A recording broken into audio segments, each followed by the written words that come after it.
COVID-19 is taking place.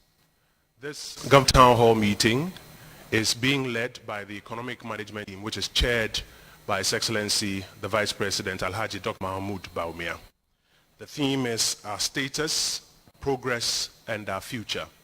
And it affords Ghana's Economic Management Team the opportunity to update citizens on the work being done so far and to receive questions and provide responses as well as take feedback, because this administration believes in continuous engagement with citizens.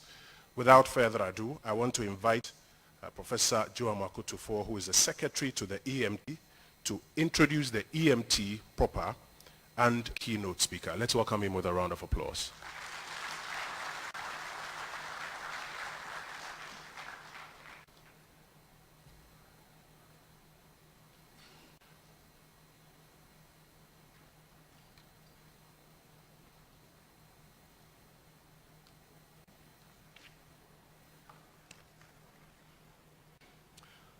Good morning to you all, and good morning to the eminent EMT members who are introduced shortly. All protocols observed. Appointed by the President, I'm a member, I am the head of the EMT Secretariat. I'm assisted by our staff. Two questions that people keep asking me. What is the EMT? Is it a football club? Obviously not. Is it of gospel singers? And I'm sure you know the answer is no. And what does the EMT do? So what is the EMT? Well, we all know the overall directions and management of the economy. Thank you. Are vested in the presidency. The EMT is not a constitutional body. Rather, it is established by the authority of the president and headed by our vice president. Membership is by appointment of the president, and to date there are 9 members. You see 8 sitting, 1 standing. The ministers who participate in the work of the EMT, in fact, do a double job because they continue in their regular role responsibilities as ministers. What does the EMT do? Well, the EMT meets weekly in our marathon 6-7 hours meeting. Visitors to our weekly meeting will attest that breaks are very limited in our meetings. And for that reason, our chief director kindly makes sure that we have abundant supply of banana and granules. Our meals often turn cold. Our meeting agenda, who determines what we discuss? The EMT agenda is largely demand-driven. It is because there's a need for it. The first point of call for cabinet on economic matters that require further discussion, in-depth analysis will come to the EMT.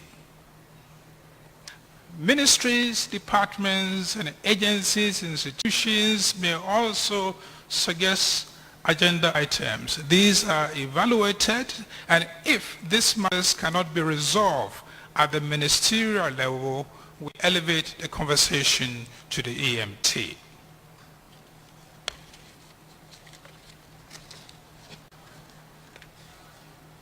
Take, for example, DACF, District Assembly Common Fund. My lovely Toshi, I hope she's here. She comes very often to seek counsel and the benefit of the wisdom of the EMT to make sure that her allocation of funds are in alignment with the broad objectives of government. There are also invitations to or requests from different sectors of the economy. We have met traders, importers, shippers, freight forwarders, industrial associations, the AGI, Chamber of Commerce. Yes, the canoe fishermen made it there. Poultry associations, spare parts dealers on all issues that affect the way they function. In fact, the Queen Mothers found EMT the best forum to tell us their role in local economic development and what they could do to help the 1D 1F. We also engage regularly with development partners on issues of mutual interest. What do? We meet. Obviously, it's not a chorus. The EMT largely is a policy coordination, policy implementation, and a problem-solving clinic.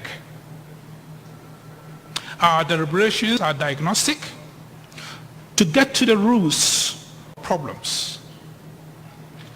What are the impediments? What are the bottlenecks? Why are things not working one way or the other? Why are the project implementation not proceeding as expected? So when we read budgets, MDAs go away to do their own thing. In the process, all kinds of problems do arise. For investors, local and foreign, who want to set up businesses, EMT becomes a very important troubleshooting platform to address issues of bottlenecks. For institutions that are facing challenges in the execution of their duties, there are problems of institutional coordination, potential jurisdictional overlaps, or we are interested if these are just matters of severe constraints. The FDA, Food and Drug Administration, Standards Authority, PMMC will tell you that they have benefited tremendously from this conversation. At the EMT, we listen to all issues. We bring institutions together for them to unzip their problems and how we help them. The AMC has a practical focus on solving problems, getting an institution to work, and facilitating private sector activities best as we can within the confines of the law. The EMT strives for finality of decision-making and actions, never an issue that goes unresolved or hanging. Where there are no immediate solutions, the EMT often initiates research work among interested parties. We invite experts, local and foreign, from private sector and universities to inform deliberations, most of them pro bono. As an instrument of governance, EMT communicates the outcomes of their deliberations in two ways: by decision notes that go directly to the ministries, departments, and agencies in the specifics of what has to be done, and also recommendations to cabinet for cabinet action. We have a delivery unit that follows up on most of these outcomes. Clearly, the EMT is not an ordinary club. It's not a football club or, for that matter, any singing group. Don't sit down twiddling their thumbs with incantations hoping that problems will go away. They solve them. And now to the gentleman sitting behind. Let me introduce to you as if you haven't met them, as if you don't know them. First, it's a gentleman, the man with the taxing and spending authority, a good man to know, and sitting next to him comes at a premium. Honorable Ken Ofurata, Minister of Finance.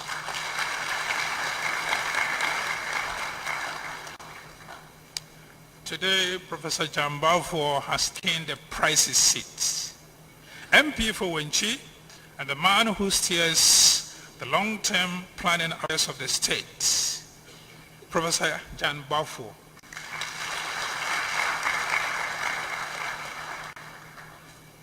If you are wondering why industry has returned to positive growth, turn no further than to the Minister of Trade and Industry, Honorable Alan Sharma.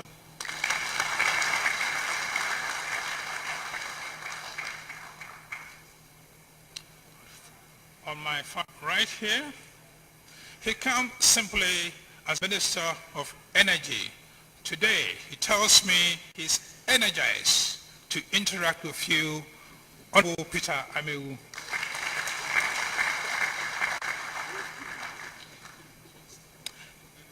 Next to him is the irreplaceable MP for Old Tafo and Pankrono, and Mr. responsible for monitoring and evaluation, Honorable Antonio Sato.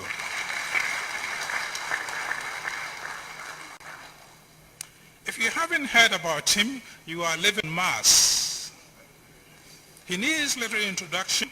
For those who believe that food is the first safeguard of peace, here is Mr. Planting for Food and Jobs.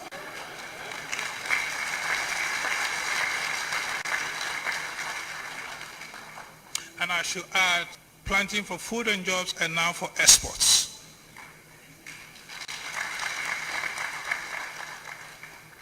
You must always have one in your house.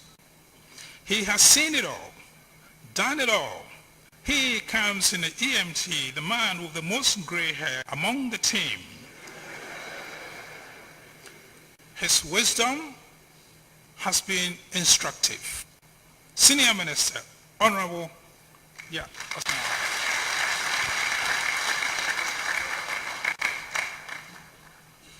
Finally, you know him very well. His maxim, his belief, we cannot be doing the same thing the same way and expect to get new results. We shouldn't have difficulty understanding that. Rather, he insists, innovate, digitize. Let us use technology to leapfrog our development path. Ladies and gentlemen, the chairman of the EMT, who gives permission to the break or not to go to break, the Vice President of the Republic of Ghana, Dr. Alhaji Mawudu BAWUMIA.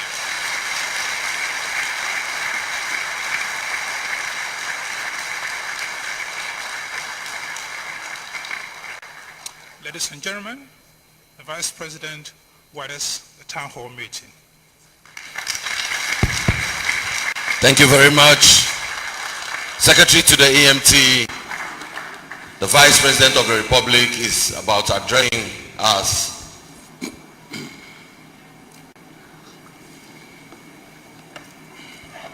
Thank you very much. Distinguished ladies and gentlemen, I stand on existing protocol. Good morning. It is a pleasure to have the opportunity to share with you some progress on the state of our economy after 2 years in government, during which we have been implementing the policies that Ghanaians voted for. This occasion also provides the economic management team an opportunity to interact with the public and to answer questions on the economy. The timing of this interaction is also important because it was only yesterday that Ghana formally and successfully completed the IMF program that we inherited in 2017.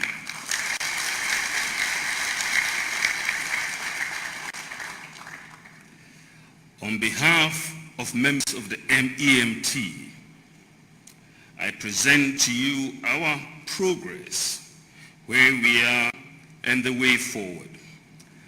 Our presentation today, as always, is based on analysis of the data and the facts.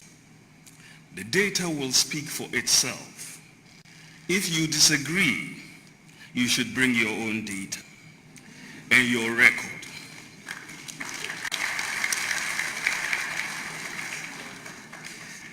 But don't disagree by saying that the EMT members have big heads. You only resort to insults when you are allergic to facts. First, let me recall briefly the state of the economy we inherited and how far we have come since 2016.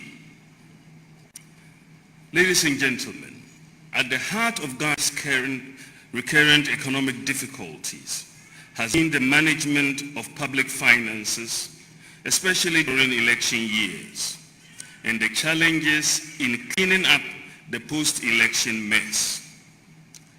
Our public financial management and our fiscal excesses, particularly in the run-up to the 2012 elections, was very damaging to our prospects of managing the economy that is trying to climb up the middle income ladder. The economy ended 2012 with a fiscal deficit of 12.2% of GDP, 2011 of 11.7% of GDP deficit, and 2013 of 11.7% of GDP, and 2014 of 11.9% of a fiscal deficit, before falling to 6.7% in 2015, but rose again to 9.3% in 2016. We recorded in this period, for the first time in Ghana's history, double-digit fiscal deficits in 3 consecutive years, and plunged into a deep fiscal hole. The debt pile began, debt service became burdensome on the budget, inflation soared, external trade balance worsened, and the economy became more and more vulnerable to external shocks. This poor state of public finances, weak implementation, and lack of policy credibility resulted in Ghana requesting an IMF bailout in August 2014. Since there was no meat on the bone, to fill the deep hole in public finances, government resorted to some tough fiscal measures, notably the increase in the tax burden on every conceivable consumer item and production activities. In addition to hiring freezes, there were cuts to a number of areas of spending, most notably cuts to research allowances for lecturers, nursing training allowances, teacher training allowances. By the end of 2016, the fundamentals of the economy were generally weak. Real GDP growth declined from 9.1% in 2008 and 3.4% in 2016. Growth in agriculture was declining, growth in industry was declining. The public debt, which stood at 32% of GDP in 2008, had reached 70.2% of GDP by 2014. And at that point, Ghana became classified as a country at high risk of debt distress. A country at high risk of debt distress. And we are still trying to get ourselves out of this classification. Interest rates were high, and the banking system was weak. With rising unemployment, Unemployed Graduates Association became the new enviable club in town. When you look at the data, ladies and gentlemen, the overall performance of the previous government, macroeconomic indicators, when you look at them, you will notice distinctly a different performance between 2009 and the 2011 period, and then the 2012 to the 2016 period. The 2012 to the 2016 period was much, much worse, even though the external environment was favorable. So what have we done in the past 2 years? Following the overwhelming mandate to change the trajectory and the fortunes of the economy, the President Nana Addo Dankwa Akufo-Addo set down his markers for change. The overarching objective is to build a modern, prosperous, and private sector-driven economy anchored on a vision of Ghana beyond aid. The overarching objective will be broken down into a number of sub-objectives, and I will address this particular town hall following the sub-objectives. The pursuit of stable macroeconomy, pursuing inclusive transformation to help the poor and the vulnerable in our society and ensure social equity, pursuing the formalization of the economy by leveraging technology for digitization, enhancing the ease of doing business to remove bottlenecks impeded the private sector development, reforming and enhancing the competitiveness of our ports. And this is where I will talk about port reform and announce some measures that the cabinet has taken. And transforming the structure of the economy through diversification, technological innovation, and greater value addition in our production processes. All these are to be supported by building a sound banking system, strengthened infrastructural investment, and good governance, especially in fighting corruption. Let me share with you our progress on these fronts. On macroeconomic stability, a major flagship program of the government is the restoration of macroeconomic stability on a sustainable basis, an anchor for economic growth and enhanced private sector progress. The pillars. The ability of the economy to produce goods and services measured by real GDP growth is increasing. Growth for 2017 was 8.1%, one of the highest in the world in that year, significantly exceeding the average sub-Saharan African growth of 2.7%, as the figure 1 will show. You would see that from 2017, Ghana's growth, in 2018, Ghana's growth has exceeded the sub-Saharan African growth. GDP growth remained robust in 2018, almost double the average in sub-Saharan Africa. But what is also important is that non-oil growth, as you would see in the second figure, non-oil growth has increased from 4.6% to 5.8%. A strong growth performance has resulted in an increase in per capita income, which today is at 9,864 Ghana cedis, which is 30% higher than in 2016. Our challenge, ladies and gentlemen, is to make the distribution fair, especially to the benefit of the weak, disadvantaged, and vulnerable in society. This is the ultimate goal of our inclusive transformation. The recent growth performance has been driven mainly by industry and agriculture. The latter, agriculture, particularly reflecting the effect of policy interventions in the sector, most notably the planting of food and jobs. This has resulted in an increase in agricultural sector growth from 2.9% in 2016 to 6.8% by 2018. And this agri sector growth has been driven by crop production. The industrial sector performance has been underpinned by petrocarbon production initially, and increasing investment in manufacturing sector as we work to stabilize the macroeconomic environment and improve the ease of doing business. Then to fiscal and monetary policy. So on the growth side, we are seeing that growth has picked up and it is increasing.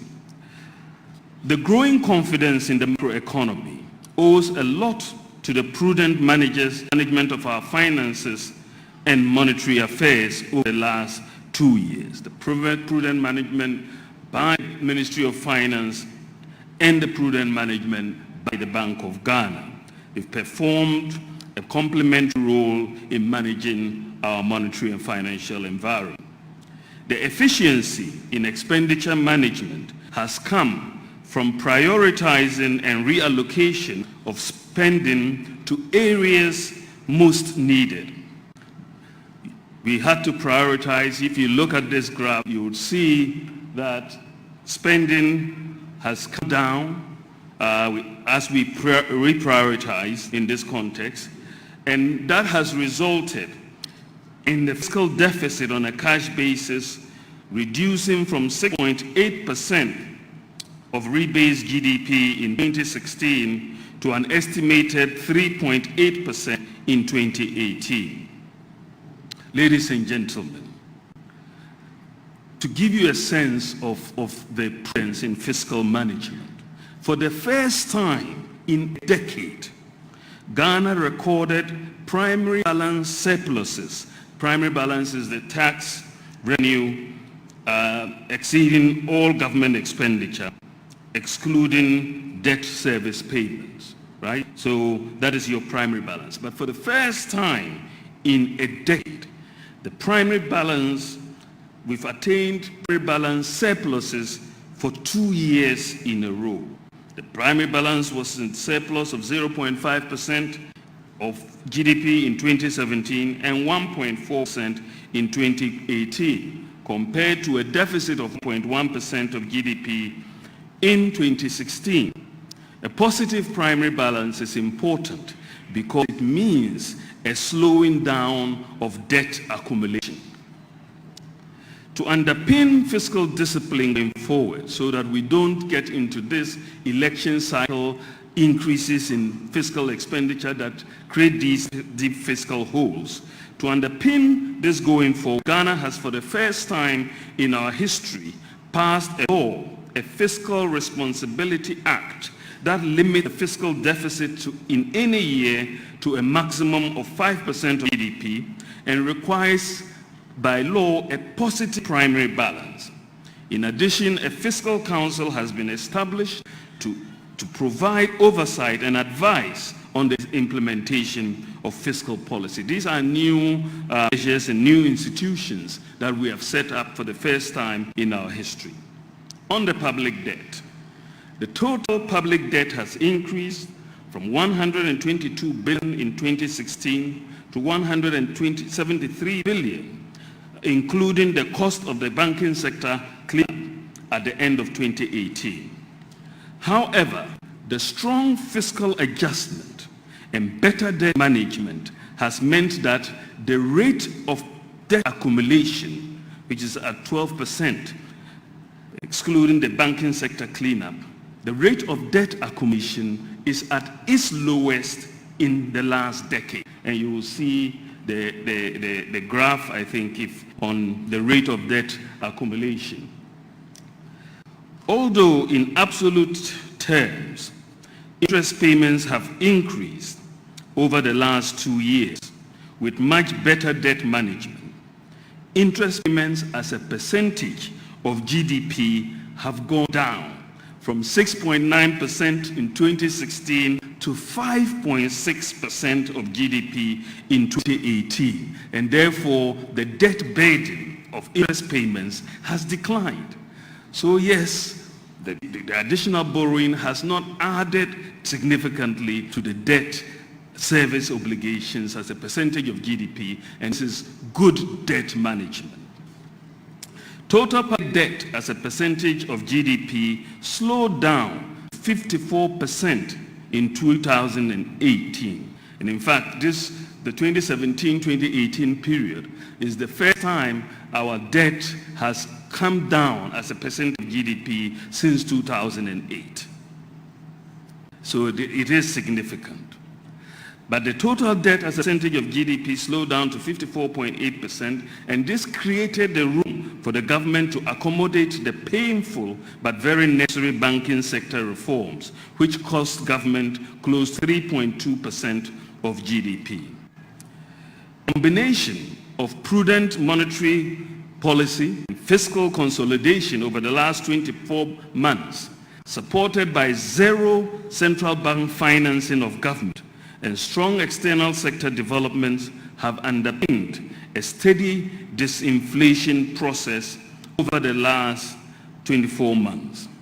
Inflation has dropped steadily from the high of 15.4% at the end of 2016 to 9% at the end of January 2019. This is the lowest we have seen in the last 6 years. The steady disinflation process provided scope for significant monetary policy easing. The Bank of Ghana's monetary policy rate has been cut by a cumulative 950 basis points, or 9.5% to you and I, between 2017 and 2019. 9.5% reduction in the Bank of Ghana monetary policy rate. This has translated into also a reduction in short-term rates. Lending rates have fallen from an average of 32% to 27% in 2018. So we're seeing inflation declining and have an impact on interest rates. Further to the banking sector. Further to the strengthening of the monetary and financial environment, the Bank of Ghana has recently undertaken reforms in the banking sector, aimed at strengthening the sector to support the growth agenda of government. The consolidation of banks from 34 to 23, with the liquidation of some 9 of them at the end of 2018, have resulted in a banking sector that is well capitalized, liquid, well positioned to improve the flow of funds in the economy and to drive private sector growth and development. This, however, has not been costly. Government had to spend a total of some 12 billion Ghana cedis for the banking sector cleanup in order to restore confidence and promote financial stability. We had a very precarious situation. Most people don't realize how close we were to the brink, but government had to step in and save the financial system and save the deposits, 1.5 million depositors. 1.5 million depositors. The cleanup has also resulted in a fresh capital injection in excess of 4 billion into the banking industry. How has this worked out? According to the Bank of Ghana, just their recent monetary policy release, and I quote, private sector credit growth has gained some momentum, stemming from the improved liquidity position of the banks on the back of the recapitalization increase. Annual private sector credit growth was 21.1% at February 2019, compared with 2.4% in the same period in 2018. In real terms, private sector credit growth expanded by 10.9%. So we are restoring credit growth in the banking sector, and this cleanup of the banking sector is going to yield positive results. Going forward, government and all financial regulators are committed to promoting a strong, resilient financial system. The establishment of the Financial Stability Council, which brings all the regulators together, is to ensure effective coordination among the financial regulators and to strengthen financial stability.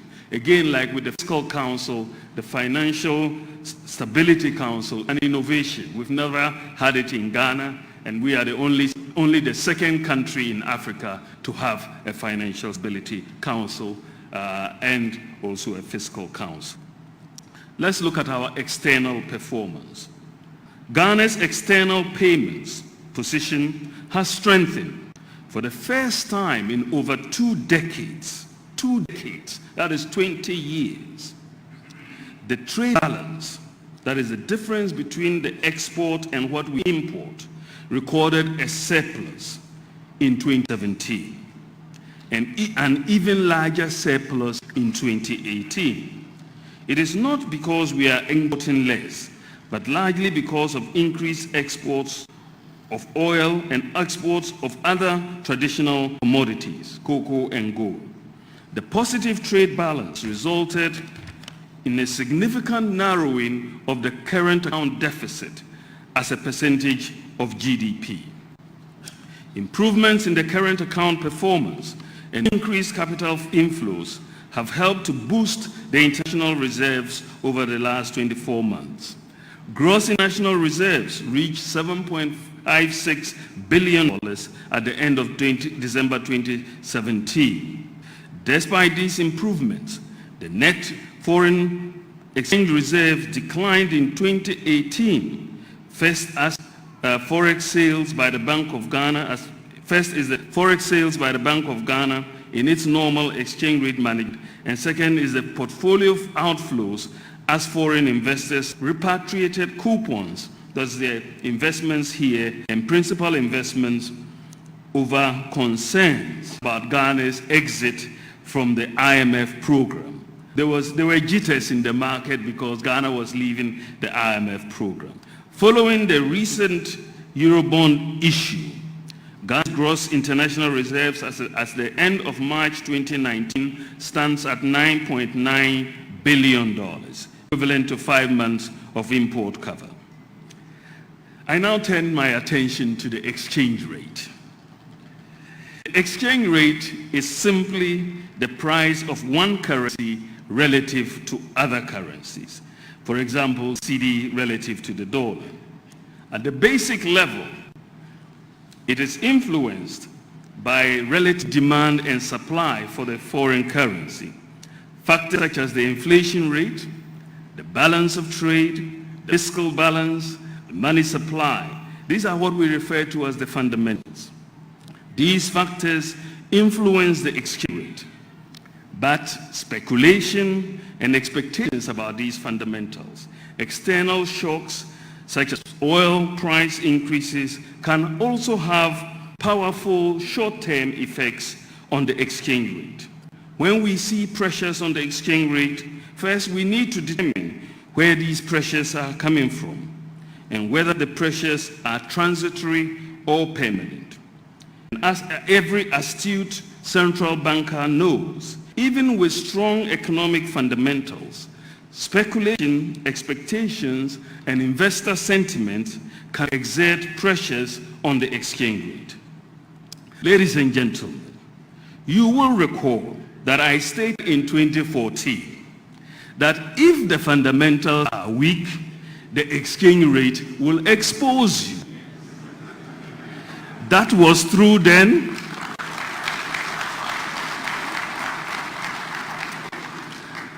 That was true then, and it is true now. It is 100% correct.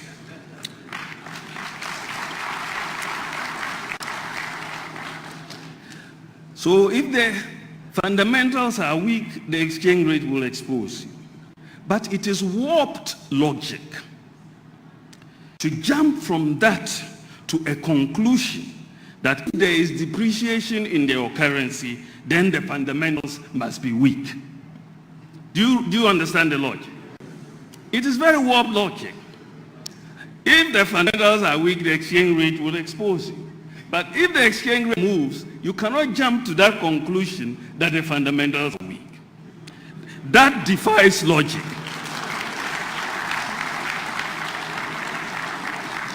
That defies logic.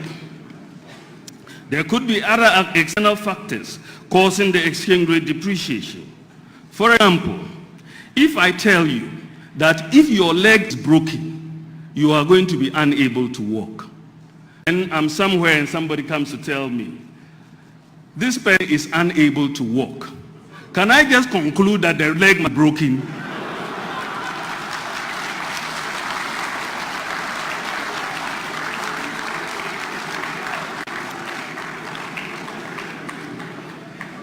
There can be other reasons why you are unable to walk.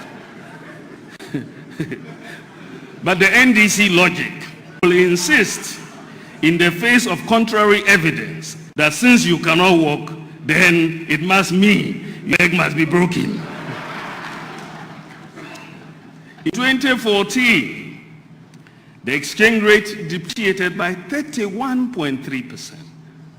The fiscal deficit was 10.1% of GDP. The public debt rose to 70.2% of GDP. Inflation rose to 17%. And GDP growth had declined from 7.3% to 4%. In other words, the economic fundamentals had weakened significantly, and therefore the depreciation was easily explainable. It was not caused by dwarfs or high-rise buildings, as we were told. The exchange rate in 2014 had exposed the weak economic fundamentals. And if you look at the table on the screen, it gives you the fundamentals as we have it in 2014, and you look at them in 2018. Every single one of them, real GDP growth, inflation, the fiscal balance, wage bill to GDP, gross debt, interest rates, and all of that, current account, all the fundamentals, you will see we were in a much weaker position in 2014 compared to 2018. So, ladies and gentlemen, how has the city performed recently? At the end of December 2017, the city had cumulatively depreciated by 4.9% compared to 9.6% in 2016. And this was the city's best performance since 2011. At the end of 2017, we had the best performance of the city since 2011. The city, however, depreciated by 8.4% in 2018, largely on account of the emerging market pressures and U.S. interest increases. The data, ladies and gentlemen, on the annual rate of depreciation of the city in recent years, and you will see the graph here, it's like night and day.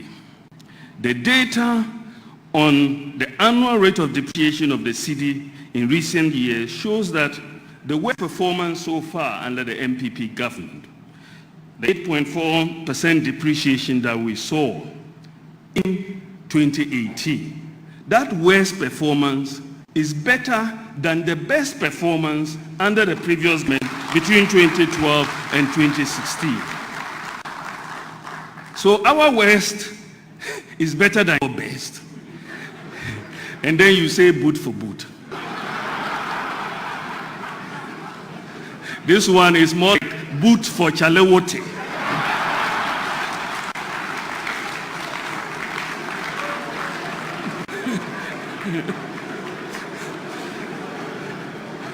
Ladies and gentlemen, the start of 2019 has been characterized by another sudden sharp depreciation of the city, which was largely been reversed.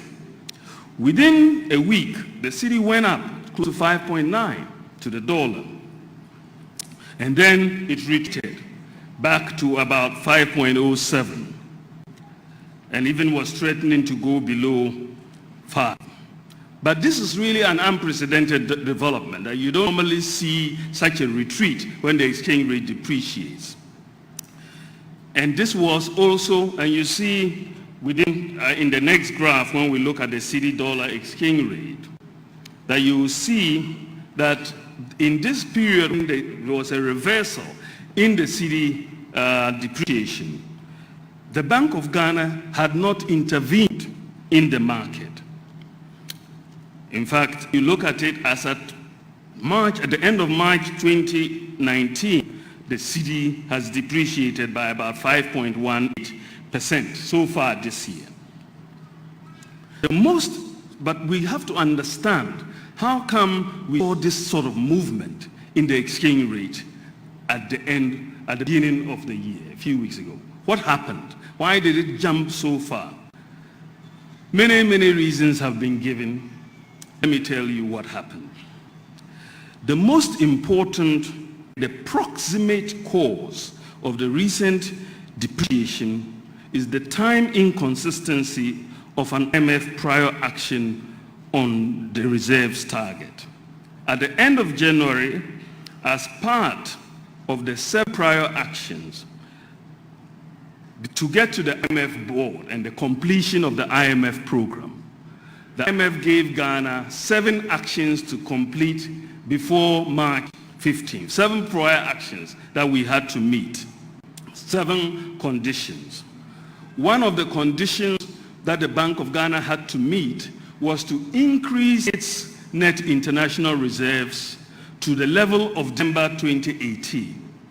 To increase the net international reserves meant that the Bank of Ghana could not sell any foreign exchange in the market. They had to essentially hold their hands to the back and could not intervene on the market during this particular period. So demand for foreign currency was not met by supply as normally happens on a day-to-day basis. And we know when the demand is greater than the supply or the supply is not coming, price will go up. And this is exactly what was happening.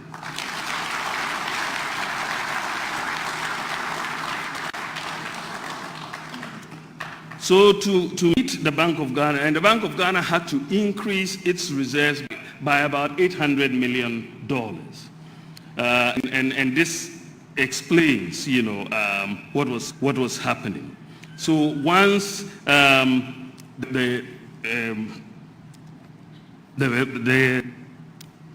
reserves target was met, we then had the IMF board meeting on March 20th, which passed Ghana. So this partly explains why the city came under such pressure. It was the primary reason. Contrary to some speculation, the Bank of Ghana did not spend any reserves to revive the city following the initial depreciation. Some people have misunderstood the requirement by the IMF for the Bank of Ghana to build up its reserves by some $800 million to mean that the bank used $800 million to reverse the depreciation. That will not be wise. The reason for the sudden reversal in the sharp depreciation that we observed was that the market corrected itself. Investor sentiments, expectations, and uncertainties acknowledged that the fundamentals are much stronger than suspected. And even without the IMF, fiscal and monetary discipline are assured.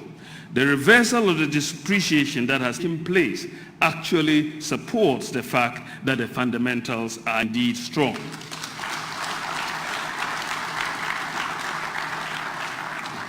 We should recall, ladies and gentlemen, that the weak fundamentals in 2014 meant that the NDC government of the day had to end up seeking an IMF bailout. The difference today is stark and glaring. Because our fundamentals are strong, Ghana only yesterday formally exited from the IMF program.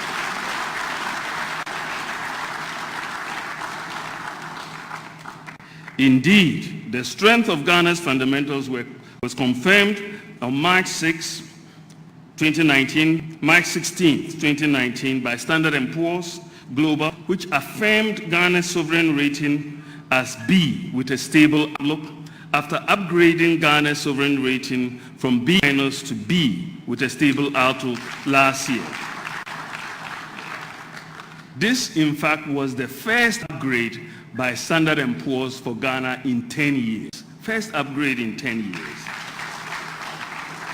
Second, Ghana also successfully issued a $3 billion Eurobond at more favorable rates than previous issues. The amount offered by investors was over $20 billion. And this is a record in Africa. And it's a strong affirmation of the positive assessment of the fundamentals by the international financial markets. In fact, today, Ghana has Africa's longest bond. We have a 31-year bond on the Eurobond market. There's no other country. The closest is Morocco, which is 30 years, I think. So it's a vote of confidence.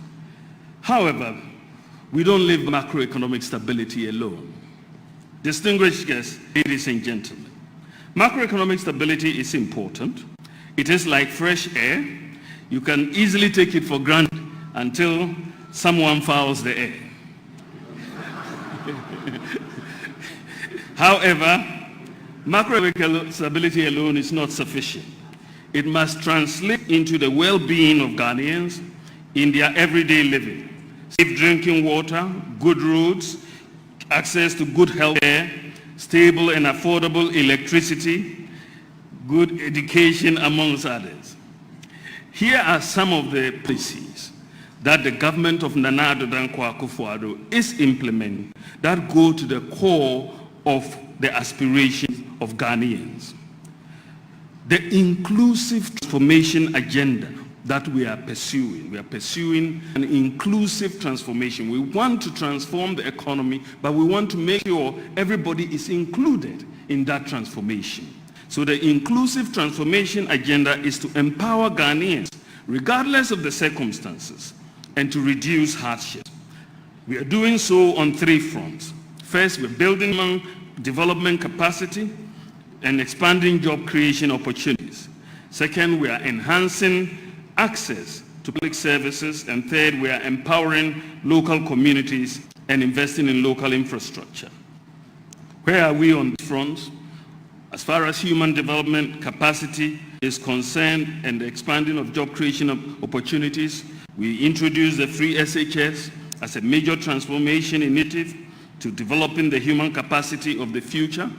We've seen just last year a 36% increase in 2018 alone, meaning that an additional 181,000 students who would otherwise have been denied secondary education are now having a chance to build a future. We're reserving 30%. We have reserved 30% of the places in the elite schools for people from deprived areas. And this is a little step in addressing inequality. The GET Fund is going to spend $1.5 billion, and this financing has been arranged in the next 3 years for educational infrastructure, especially in school blocks and dormitory. We have doubled the capitation grant, more than doubled, from 4.5 cedis, Ghana cedis, to 10 Ghana cedis. We've expanded the school feeding program to cover an additional 500,000 children. We've established the Nation Builders Corps, provide employment to 100,000 graduates who were otherwise sitting at home. And the recruitment in the public service also gone up. If you look at recruitment, financial clearances for the security services, education, forestry, YEA, and NAPCO, over the last 2 years, these amount to just over 350,000 jobs.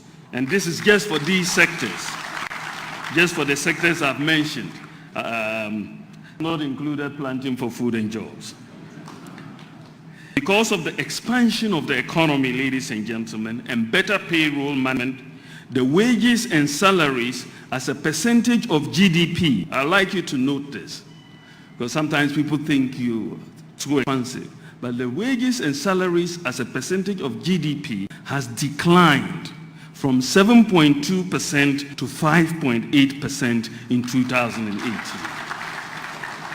So the wages and salaries used to be at 7.2% of GDP in 2016, and we brought it down to 5.8%, whilst at the same time increasing jobs to people. This is good economic management. The private sector is also adding jobs. We've restored the teacher training allowances, restored the nation training allowances, and we have abolished fees for postgraduate medical training in Ghana. And I think this is also, in terms of enhancing access to the delivery of public services, in another 3 weeks' time or less, 3 weeks' time, we will see medical delivery by drones begin in Ghana of critical medicines and blood. The start will be from Suhum, then we'll spread it out to the rest of the country. We have increased the share of the District Assembly Common Fund to persons with disabilities from 2% to 3%. We have also ensured the implementation of our pledge of employing 50% of the persons who manage the country's toll booths from amongst persons with disabilities. The LEAP empowerment has added 150,000 beneficiaries. On pensions, in November 2017, government transferred 3.1 billion Ghana cedis of Tier 2 pension funds from custodial accounts to the pension schemes of the labor union funds of the labor unions, funds that had been outstanding since 2013. We are also empowering local communities. The Creative Arts Council in 2018 provided support to the Creative Arts Council and we're building capacity building. We are also building we've also built the Eastern Regional Theatre. The work has been completed and work is ongoing on the theatre in Kumasi. We want to do a theatre in every region. And National Entrepreneurship Innovation Program, 1,350 startups and small businesses have benefited from government business support, with beneficiaries receiving a range of 10,000 Ghana cedis to 100,000 Ghana cedis each at an interest rate of 10%. We have increased access to electricity and reduced tariffs of 17.5% for households and 30% for businesses. We've also established the Zongo Development Fund to finance infrastructure. Under the Infrastructure for Poverty Eradication and Development, many projects are taking place across all 275 constituencies, including warehouses, one village, one dam, water systems, toilets, rural markets, clinics, and also we have ordered the 275 ambulances under this program for the one constituency, one ambulance program. So much is happening. On the management of the economy, many may not appreciate how much work has been done by this government. But if you ask the question, how do you take an economy which is in a deep fiscal hole, with no meat on the bone, with a high deficit, a high debt and high interest rates, an economy which could not pay basic obligations such as teacher and nursing training allowances, with a weak banking system that was on the verge of collapse, and at the same time you reduce 17 taxes, implement free SHS, restore teacher training allowances and nursing training allowances, introduce NAPO, introduce many other social interventions, and at the same time you reduce the budget deficit and increase economic growth. How do you do this? How do you do this? It takes competent economic management. That's how you do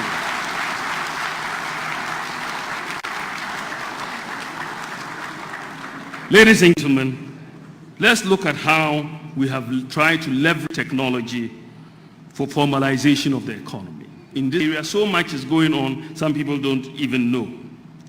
Ladies and gentlemen, the Ghanaian society is largely informal. In an environment, access to services, targeting in delivery of public services to those who need these services most, the deprived become difficult.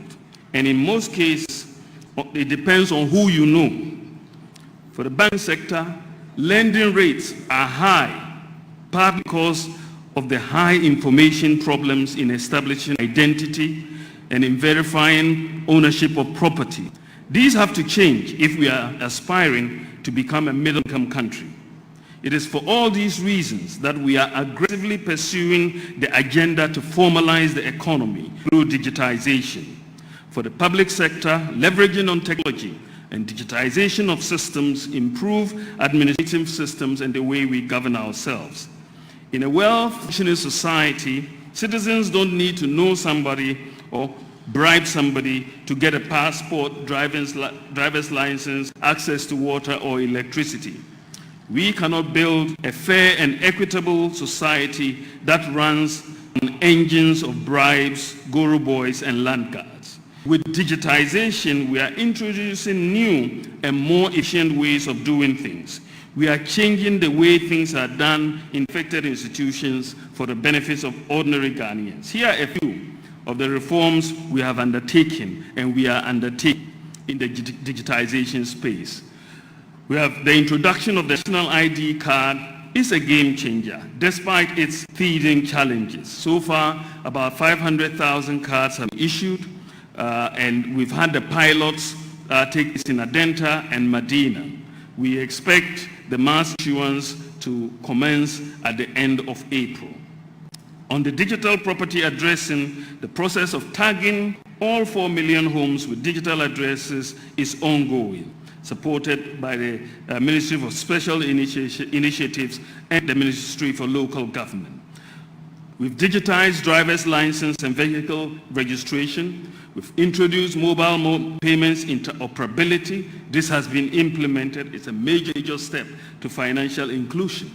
And because of mobile payments interoperability, today, if you have a mobile phone and your mobile money, you can pay money into a bank account and also receive money from a bank account. So you don't really need to have a bank account, and that's why all the holders of mobile money can have access to some banking services. And it is a major stride that we have made in this country. In fact, Ghana is the only country in Africa, where you have that type of interoperability between mobile money and bank accounts. It's the only country in Africa. The digitization of the land registry is going on. We are really moving to digitize the land registry so that you don't get to the land registry and someone will tell you your document is missing. So there is a major program that has been started for us to digitize the land registry in Ghana, and it is succeeding well. Passport applications are now online, and the passport duration has been increased from 5 to 10 years. Renewal of NHIS registration via mobile phone has seen a phenomenal innovation with an average of 70,000 renewals every week. NHIS, and before our people had to go and line up outside offices and wait, sometimes for days in the rural areas, to get NHIS renewal. But today, all you need to do is take your mobile phone, dial *929#, use your mobile money to pay, and bingo, you have been renewed.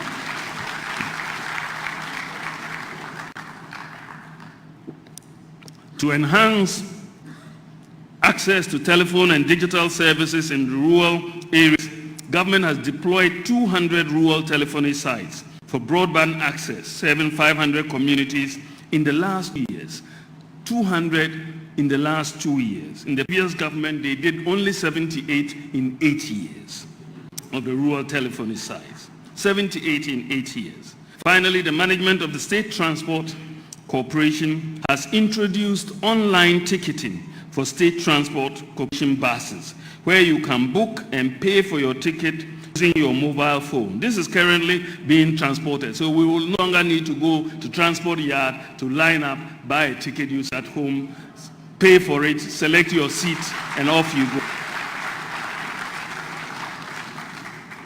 We have also launched an emergency 112 number for the police, fire, and ambulance services, and work is ongoing to integrate this emergency 112 number with the National Digital Address System, so that the emergency services will immediately know when you call exactly where you are calling from.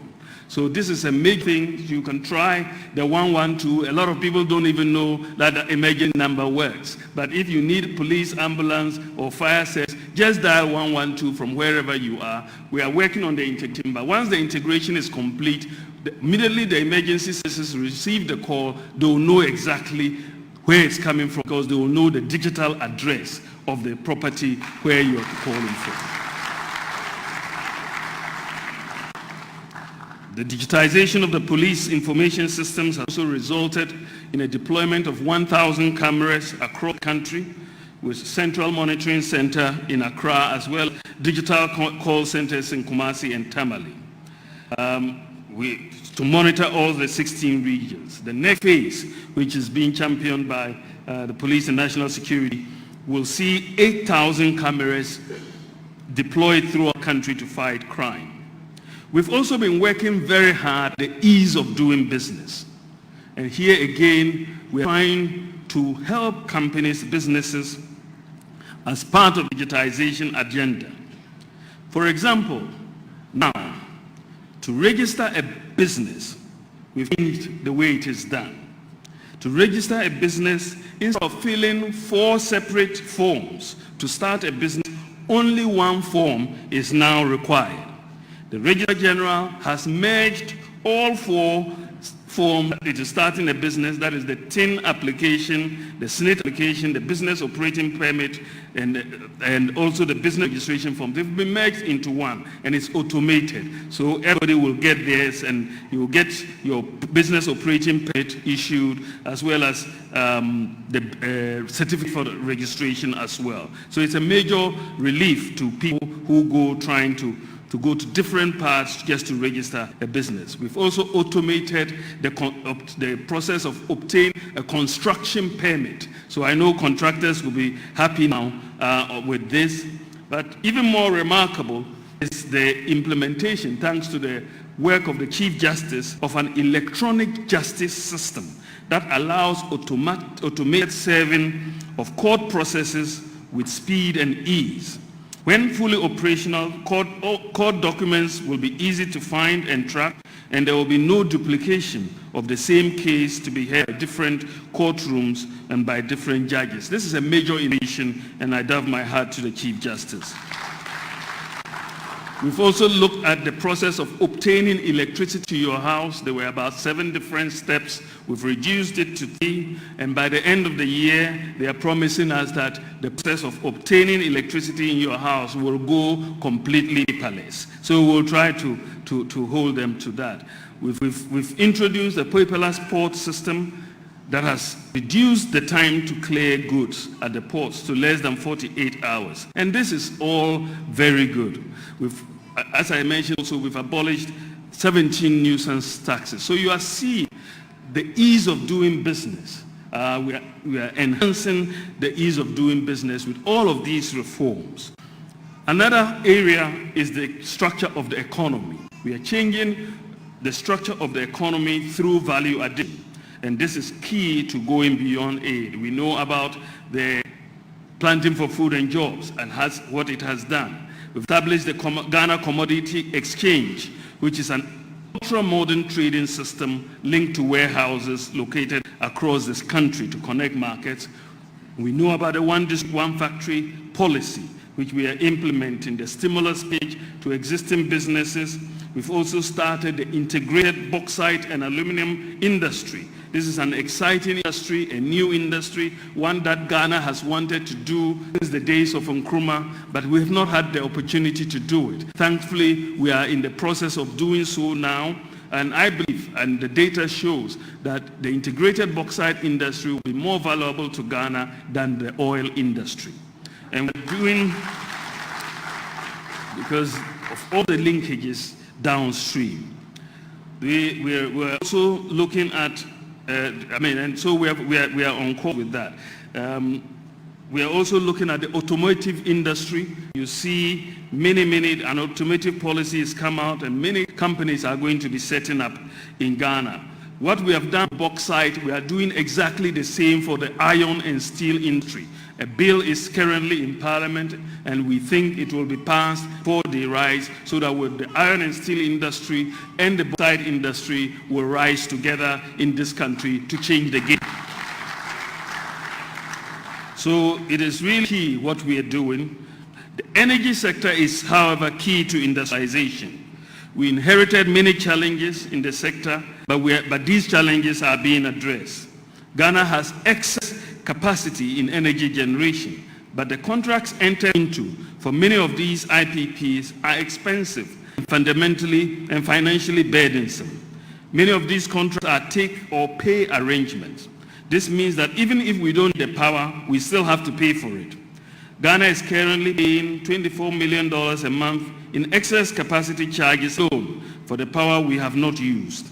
This will increase to about $41 million a month later this year with the coming on stream of Send Power, Early Power, and Amandi power plants. Even though we don't have problems with power generation capacity, we have problems with transmission. And the GridCo network is old, and it has been thus far unable to invest in high-capacity lines.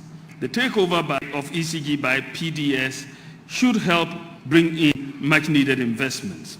The Millennium Cooperation Compact is expected to result in $1 billion invested in the power sector over the next 5 years.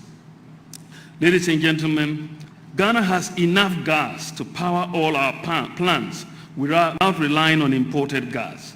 Gas is so much cheaper than liquid fuel. This is why a policy decision has been taken to switch largely to the use of gas in energy generation. However, most of our gas is in the west of Ghana, and most of our power plants are in the east. And so we have to overcome the transportation bottlenecks. But if we do this switch, which should be done this year, the estimates are that we will save about $300 million annually, just on that switch. The West African gas pipeline supplies gas from the east to the west, and this is why we are doing a reverse flow to move gas from the west to the east. The first phase of the reverse flow will be completed this month, which will allow us to transport some 60 million scarves from the west to the east, and the final, the completion of this work should be done between July and August. That's phase 2 of it, after which, fingers crossed and God willing, we should not import any gas anymore. We'll use all domestic gas. So by July, August, we will be using domestic gas, if all this thing, and which will really bring down cost of gas in this country. And of course, Car Power is also moving to the west to be the off-taker for this gas. You know, we have also, the Ministry of Finance has also been directed. One of the major problems in this, at the heart of the energy sector, is short collections by EC. We are not collecting enough, or not PDS. And this, when the ECG doesn't collect enough, they don't pay the others in the value chain, grid co and so on. And this provides, and the other IPPs. So unfortunately, government has been the major culprit in not paying bills.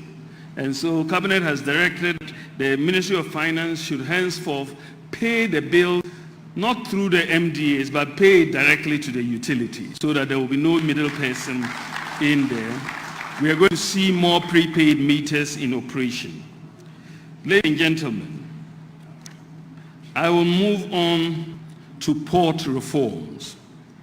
Our ports remain important national assets, and we must manage it to improve trade to the benefit of all Ghanaians. Government has devoted considerable energy over the last 2 years with different stakeholders, shippers, importers, exporters, freight forwarders, traders, spare part dealers, listening to their concerns. What was baffling to us was that even though the MPP government had not increased import duties, there were persistent complaints that duties at the ports were high. So government set up a port review committee to review the competitiveness of Ghana's ports within the West African region. Here are some of the surprising findings.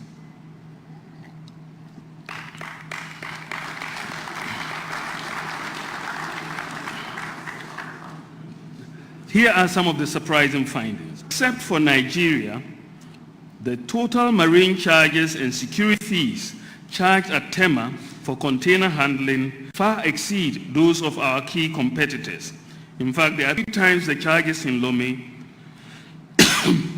and nearly twice the charges in Abidjan. No port in West Africa is charging the equivalent of the Ghana Maritime Security Fee of nearly $20,000 per vessel in our ports. Import handling charges are higher in Tema than in any port in West Africa. While nearly 90% of containers that come to Tema are physically examined, physically open them, and staff them, examine and restaff them. 90% are physically examined. Only about 5% are subject to physical examination in any modern port. Physical examination is a major source of corruption at the ports. Data, however, because we wanted to find out all this physical examination, how much does it add to revenue? When we asked that question, it was Asemaba. Because How much? 90%. So how much did it add to revenue? The result that it added 0.38%. 0.3, not even 0.5. So it's less 0.4%. All the wahala that you put importers through with all this examination, 0.38% additional revenue. So time, the unofficial facilitation fees, and the energy spent in collecting this amount totally negates any gains this may have brought to the government. Many port charges are a percentage of the value of the goods, and this makes them exorbitant and hardly justifiable. Why should the cost of scanning a container, a vehicle examination fee, a network charge be a percentage of the value of the goods in the container? Why should the cost of processing the documentation covering imports be a percentage of the cost of the value of the goods? In most modern ports, these fees are flat charges. It's the same. Whether it's the good, you take a picture, is $1, $2, or $10. It's the same.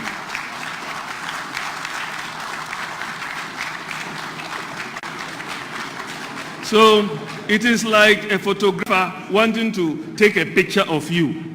You are two people. One is wearing a Rolex watch, and they'll charge you a fee for your picture. The other who doesn't have a watch way lower. It doesn't make sense.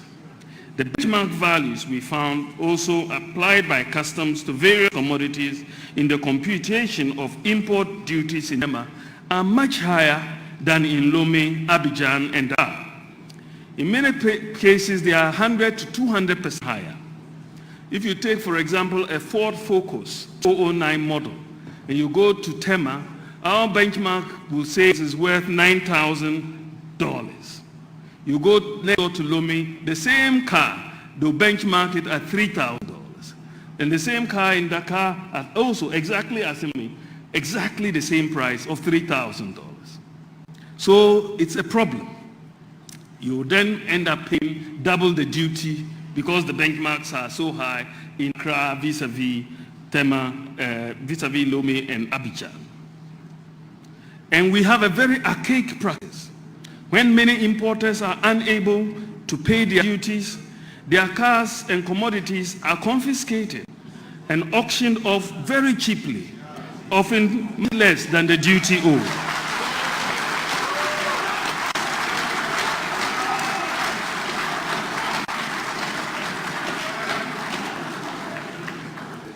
So, ladies and gentlemen, for importers, the choice is clear. There's an increasing, the data shows that there is an increasing diversion of trade away from Tema port, and the smuggling many items into Ghana is very tempting.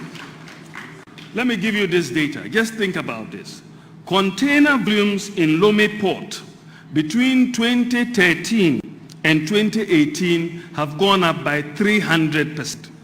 Lomé, container volumes between 2013 and 2018 has increased by 300%. That's 60% annually on average.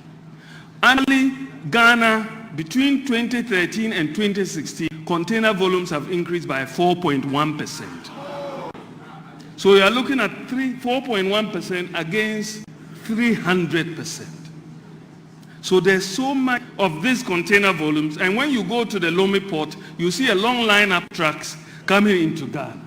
So you are seeing exactly what is happening. So because of this, Cabinet, after considering all of this, has decided to implement some new reforms at the port.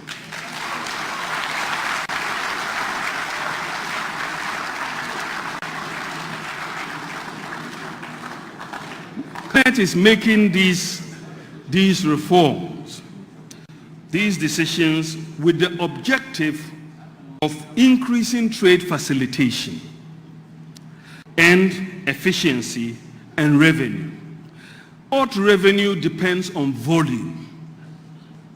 Port revenue depends on volume. So if you don't have the trade facilitation, you will not have the volume. And if you don't have the volume, you will not have the revenue. And this is that is what the thing that is informing these decisions. So we are looking at increasing revenue. But to do so, we cannot be uncompetitive between Ghana and our next door neighbors. That is just shooting ourselves in the foot. So, to reduce the incidence of smuggling and enhance revenue, the benchmark delivery values of imports will be reduced by 50%.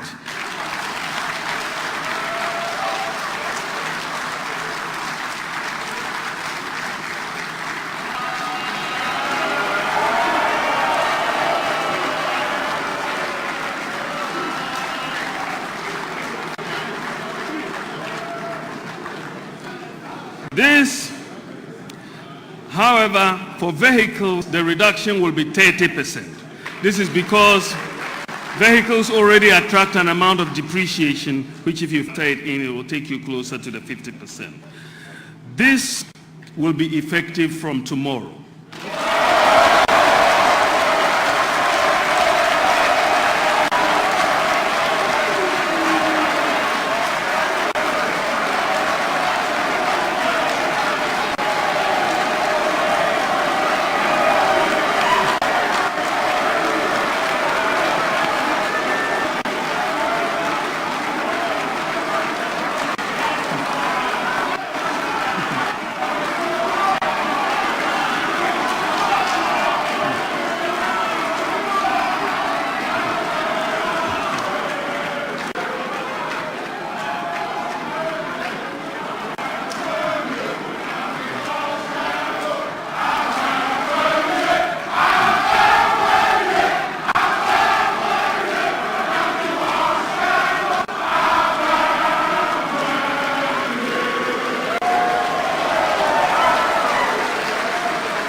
It looks like there's a lot of support for this policy.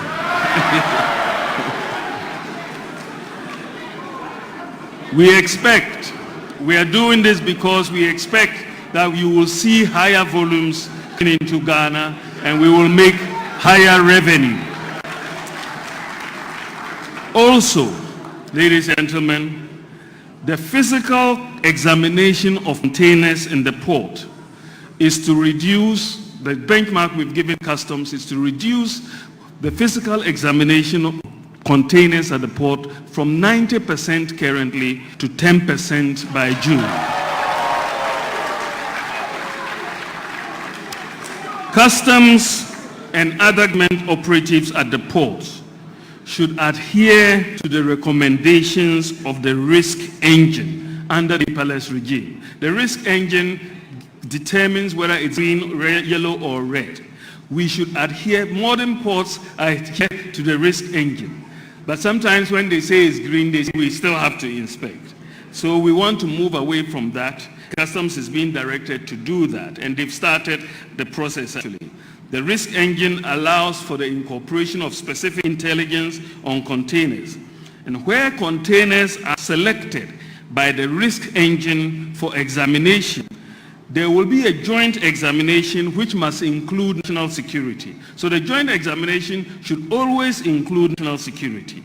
You should never have a situation where there are separate examinations of containers by national security at the gate, right? So you should all be there. Once the container is leaving the gate, it's just to make sure they've done all of it and let them leave the gate. So we don't expect that. Government, to plug the leak, will also begin, if all goes well, with the implementation of the First Port Rule in June 2019, so that we are seeing a lot of increase in transit traffic, and we think this is part of the smuggling. And we're going to implement a First Port Rule, which means that if you say, I'm going to Burkina, you go to the Burkina desk and pay your duty before you leave the port. So if you are going to Niger, you go to the Niger desk, pay your duty and go. So no duty, no exit. That's the first board rule. And we want going forward to have a flat-free structure for the port and customs changes for any new single window operation, no longer a structure depending on the percentage of the value of the good. Subject to parliamentary approval, we are going to review a number of charges. So we will be doing a review of a number of charges: the maritime security charge, the export and import charge by the Shippers Authority, the importer registration fees, the Easy Pass levy, and also the Eco levy, which is a $7 per new tire charge, and so on. Cabinet has directed that we should review them. Some of them are not necessary, and send recommendations to Parliament, and Parliament will make the necessary changes. To deal with the lack of information, ladies and gentlemen, since we are in a digitized age, there's usually a lack of when you've brought in a container, you don't really know the status of the container in the clearance process. A mobile application has been developed that will enable importers check the status of their consignment and also the import duty payable online.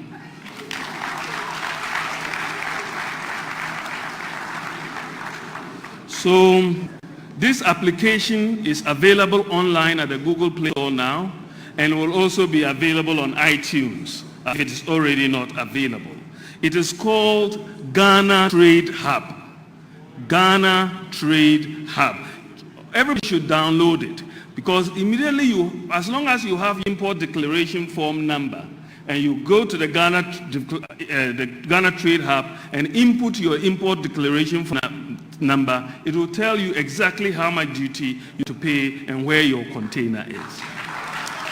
And you can start using it from today. You can start using it today. These reforms are expected to increase revenues as container volumes through the port increase. However, in the short term, necessary fiscal adjustments will be made to accommodate temporary revenue shortfall to maintain fiscal discipline. Ladies and gentlemen, what I've talked about so far is just 2 years of hard work.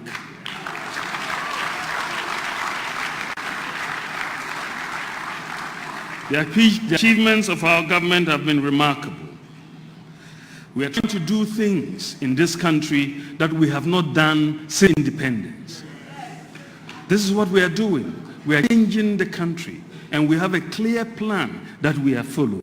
And all the pieces are going to be fitting together.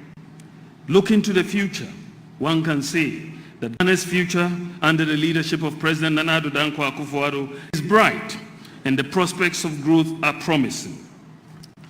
We have 2 years into planting of food and jobs. We looked at the district, one factory, and automobile industry, digitization. But more importantly, when you look also to the future, Ghana's recent oil discoveries would significantly boost production starting in 2021. And we envisage to double Ghana's oil production to about 400,000 barrels a day.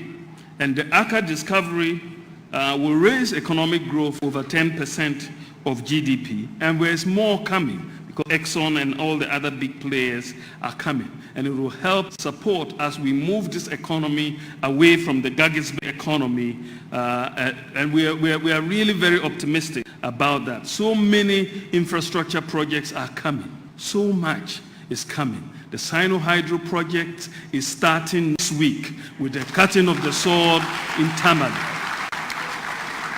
Next week, we start the $2 billion infrastructure development. So the president will cut the sword for the first interchange in the 3 northern regions, which will be the Tamale interchange next week. $1.5 billion of this money is going to roads. 1.5 billion. And the roads would be across all 16 regions of Ghana. Across. You will not have a situation where, like during the period of the NDC, where the whole of the Upper West region, not one major road was constructed in 8 years. The whole of the Upper East region, not one major road was constructed in 8 years. Not one major road. So we are going to make sure we distribute across all these. We have 12 landing sites with the CDB loan. It's being signed, I think, today, and we should expect it to. The Pualugu multipurpose dam is on the way. Bui hybrid project irrigation is also coming. Between Pualugu and Bui, we would have almost increased the amount of irrigable land that government has put in place from 12,980 to 60,000 hectares for irrigation between these two. There's work on the railways, as you all know, in place.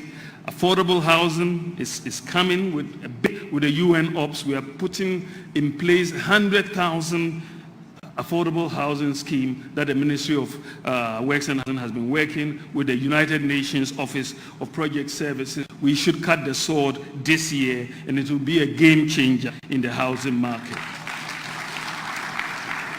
You know, so in conclusion, ladies and gentlemen, in conclusion, let me reiterate that when it comes to GDP growth, we have performed better than we inherited.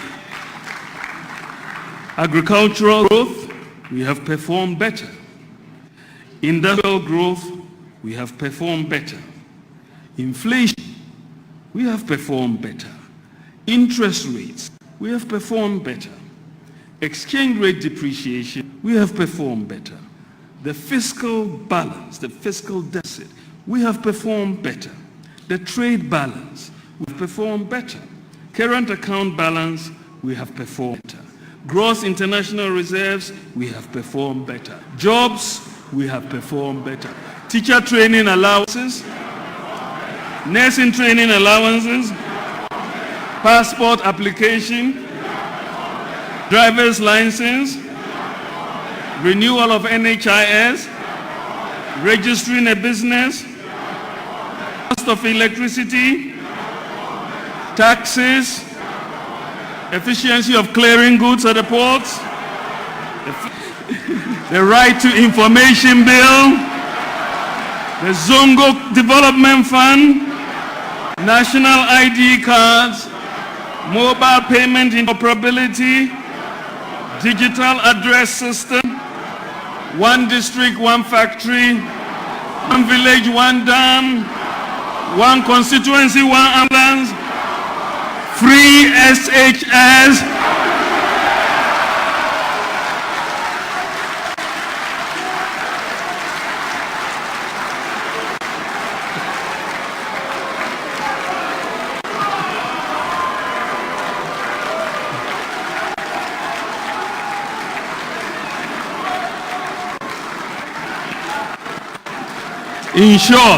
In short, ladies and gentlemen, we are managing the economy better and fulfilling our promises. But I mentioned earlier, we still have a lot more to do. We still have a lot more to do. But this has just been 2 years. And I will say, we have made a solid start. Support us. Support the President, Nana Addo Dankwa Akufo-Addo, for us to deliver more. Thank you very much for your attention. God bless you.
are managing the economy better and fulfilling our promises. Ladies and gentlemen, we turn to the Vice President of the Republic. Thank you very much, Your Excellency. Thank you very much, Your Excellency. Would like to acknowledge the president of all the civil society organizations that were invited, all the special interest groups that are here with us. I see our friends from the Ghana Union Trader Associations. I see our friends from the Abosokai spare parts dealers.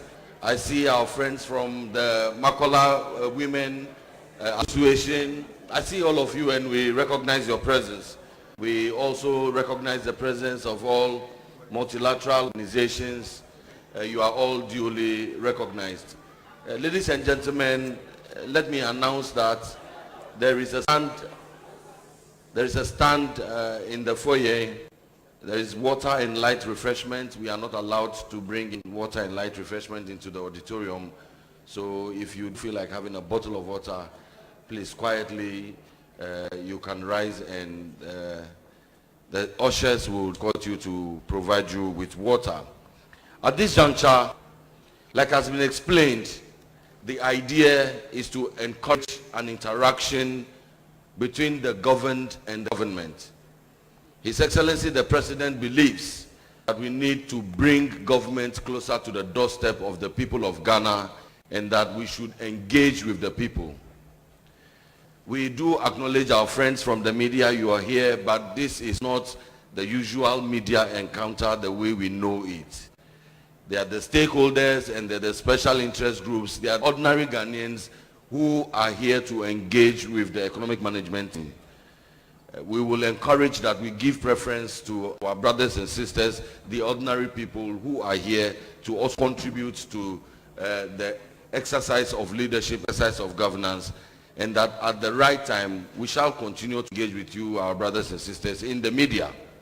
At this juncture, ladies and gentlemen, may I invite the Honorable Minister for Information, my boss, Kojo Opon Nkrumah, to take over the motion, the questions and answers.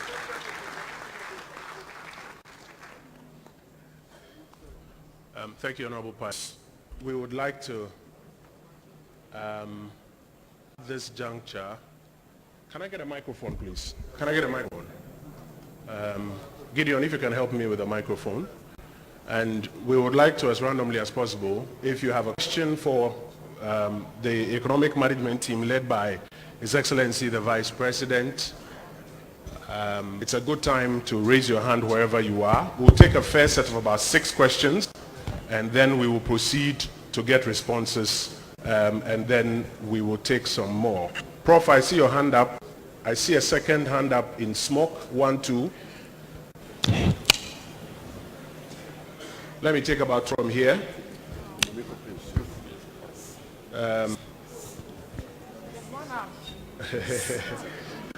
So I'll take the first 2 from here. I'll take another 2 here and take another 2.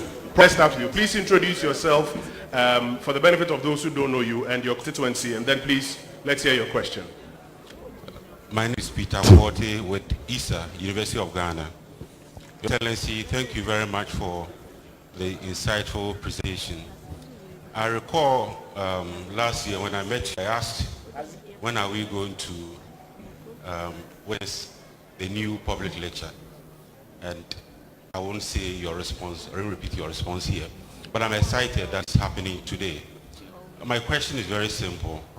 How does all this decent macro figures translate to jobs? How many jobs have we created in the past year or 2? Thank you very much. Thank you, Prof. There was a gentleman in that gentleman in the white smoke, yeah. Thank you very much. My name is Kofi Lucas. I represent network of associations of registered NGOs in Ghana. This is a good presentation, Your Excellency. My question is it possible to decentralize the economic management team to the regions and to at least the district? And we should be able to name it Strategic Thinkers Forum. Is it possible? Thank you for your question. There are about two more I want to take from here. There's a gentleman in an African print shirt here. One more.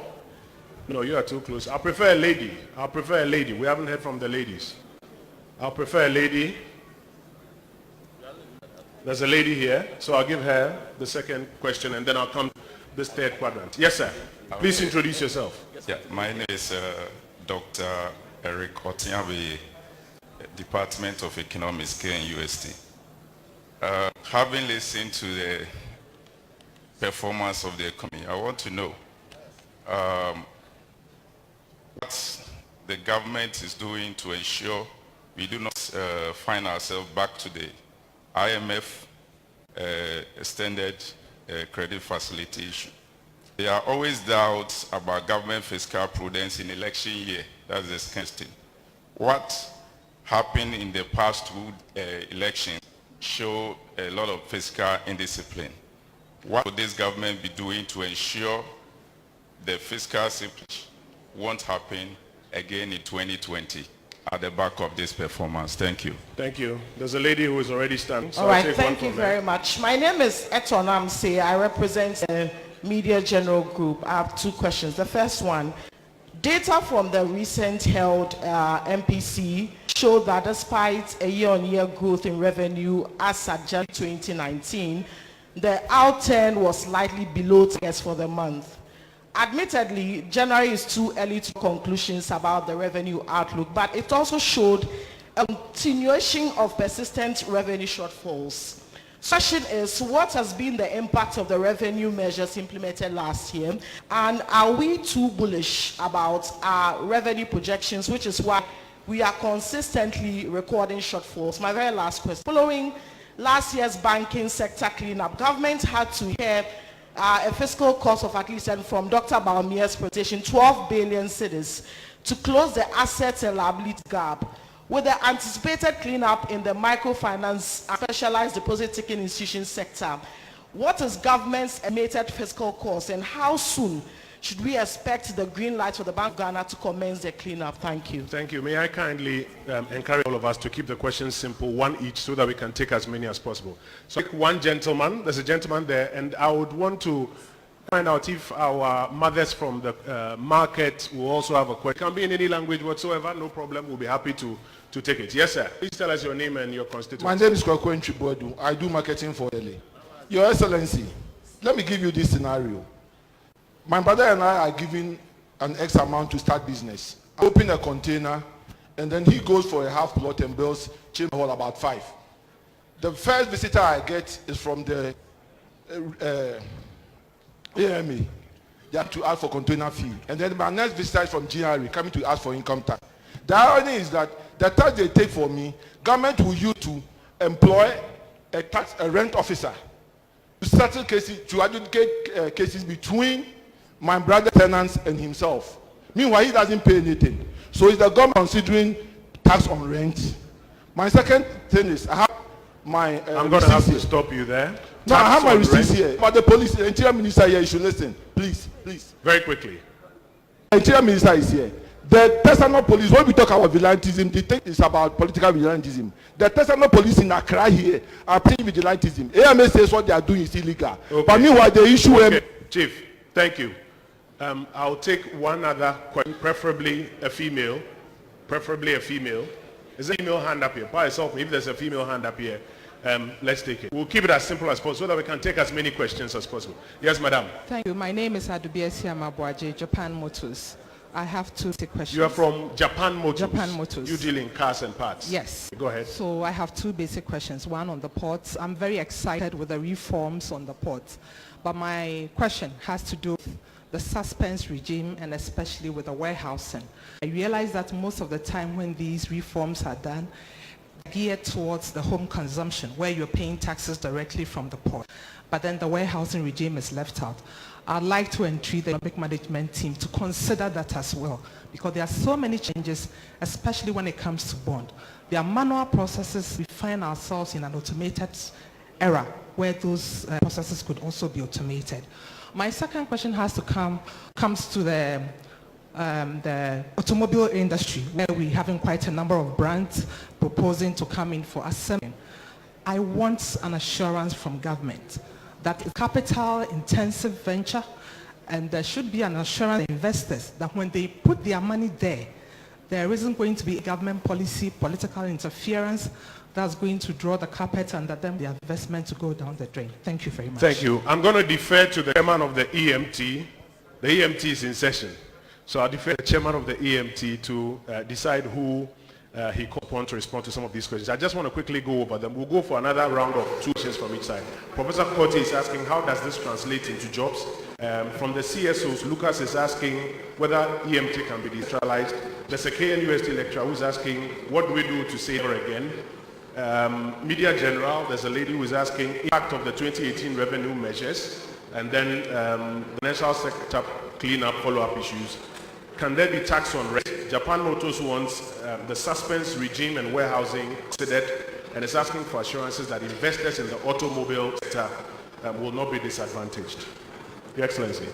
Well, I think that the Minister for Trade and Industry could handle the jobs matter. How all we are doing, how does it translate into jobs? I think the Minister for Finance could take the whole issue of how we are ensuring irreversibility, how revenues are below target, whether we are too bullish, and also the banking sector reform. He has a lot on his plate. Yeah, so we can start with those.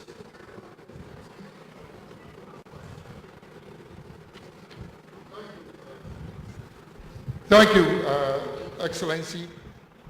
I think the issue of jobs is fundamental to what we've been listening to this morning.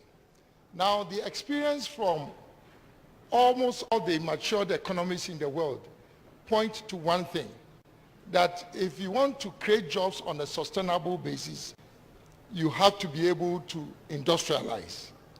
And that is why we've embarked on a very aggressive program for industrial transformation, probably never ever seen in this country since independence. You're talking about working with the private sector to ensure that at least in every district in Ghana, that will support the private sector to establish one major industrial processing facility. Beyond that also, we are working with the private sector. And please, the emphasis is not on government starting state enterprises. This is on supporting the private sector to do these things. So apart from the 1D1F, I'm sure you are also aware that in every region, government is supporting, again, private sector to create these industrial enclaves which provide the ecosystem for industries, both local and external, to locate. This can happen by chance. You have to create a system that will attract investments into the productive sectors of the economy. That's how you create jobs. Even in the United States of America, they are talking about industrialization, manufacturing, because they need to be able to create jobs. And I could go on and on. We have a very ambitious program for export development, not focusing on only cocoa and gold, but expanding non-traditional exports. That is also going to be an entry point for job creation. But I think, and of course, my brother from the Ministry of Agriculture, planting for jobs, it's also another entry point for job creation. But Excellency, if I may just spend a minute to put the whole essence of what we've been listening today, this morning, and how it relates to job creation. Now, when you inherit an economy that has significant challenges, your primary task is to stabilize the economy. That is the fundamental objective that you have to pursue. And for you to stabilize the economy, you need to be able to restrain expenditure and then ensure that you don't spend what you do not have.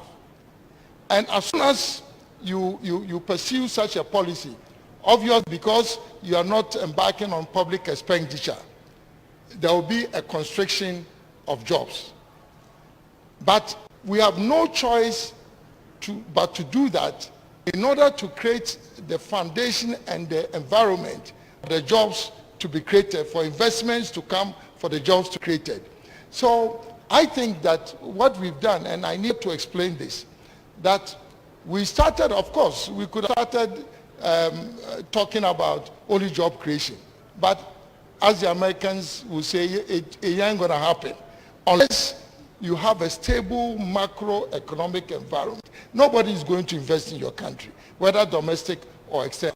So that is why you've seen that there's been a focus on the stabilization of the macroeconomy. You've also realized from this presentation that as we focused on macro stabilization, we also want to ensure that certain social services that are fundamental to reduce the burden on the ordinary Ghanaian also being addressed. Free education, national health insurance, all those are public sector investments. So meanwhile, whilst you are doing this, you are taking money away from maybe supporting the private sector, which ordinarily would have increased the level of job creation faster.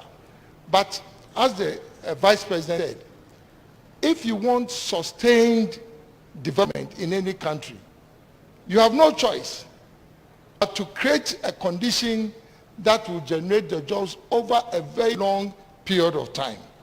So now that you have 2 years of sustained macro economic improvement, because without that improvement, you can exit from the IMF.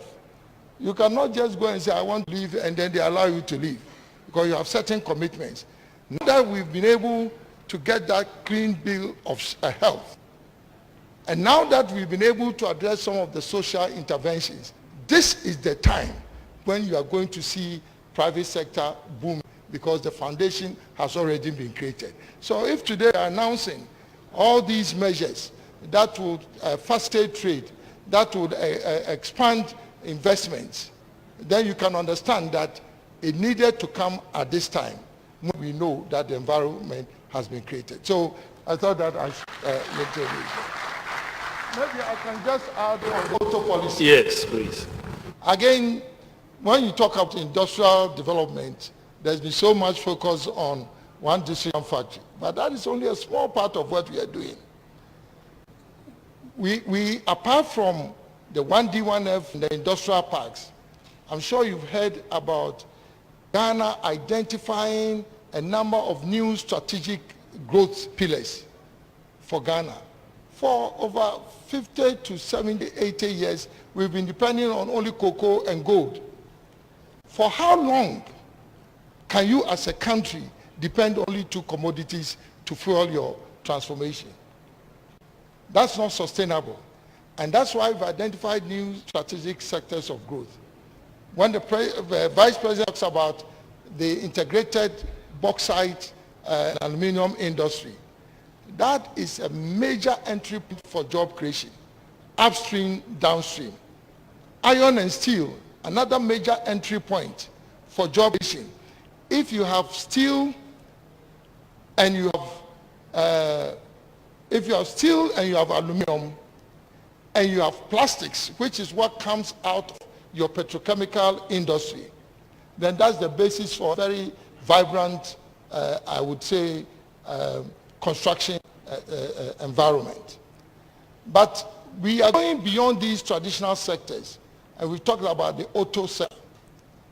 Without even putting any public investments into this auto sector, just by policy signaling, this is the first time in, I would say, in Africa, where a government has been able to identify a new sector of growth, and you see such significant response from the major investors in this sector. And so when you hear about Nissan, you hear about VW, Volkswagen, you hear about Renault, you hear about Suzuki, and you hear about Toyota, all at the same time seeking to invest in these sectors, then, Master, you can be assured that these major players will not respond just to a policy signal if they didn't have confidence in the policy that the government was introducing. So I think that, as the lawyers will say, the matter speaks for itself. Thank you, Excellency. Minister for Finance.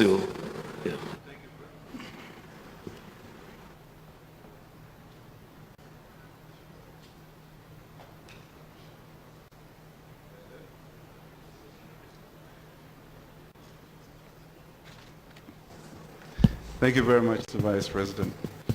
And thank you very much for the question.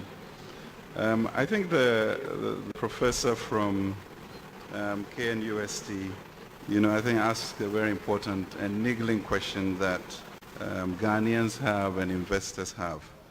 Are we going to have sort of policy reversals which would lead to a return to the IF?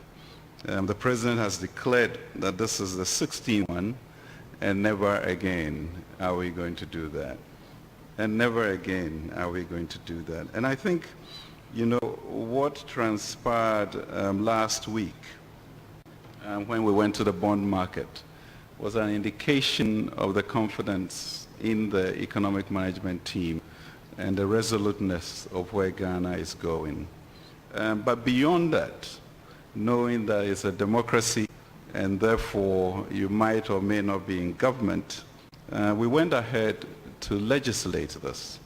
This is where the Vice President was indicating that we have the Fiscal Responsibility Rule, Fiscal Advisory Council, the Financial Stability Council, so that we begin to anchor ourselves. And in that was the limitations of 5% for the deficit and a positive primary balance to ensure that the rate of accumulation of debt is reduced.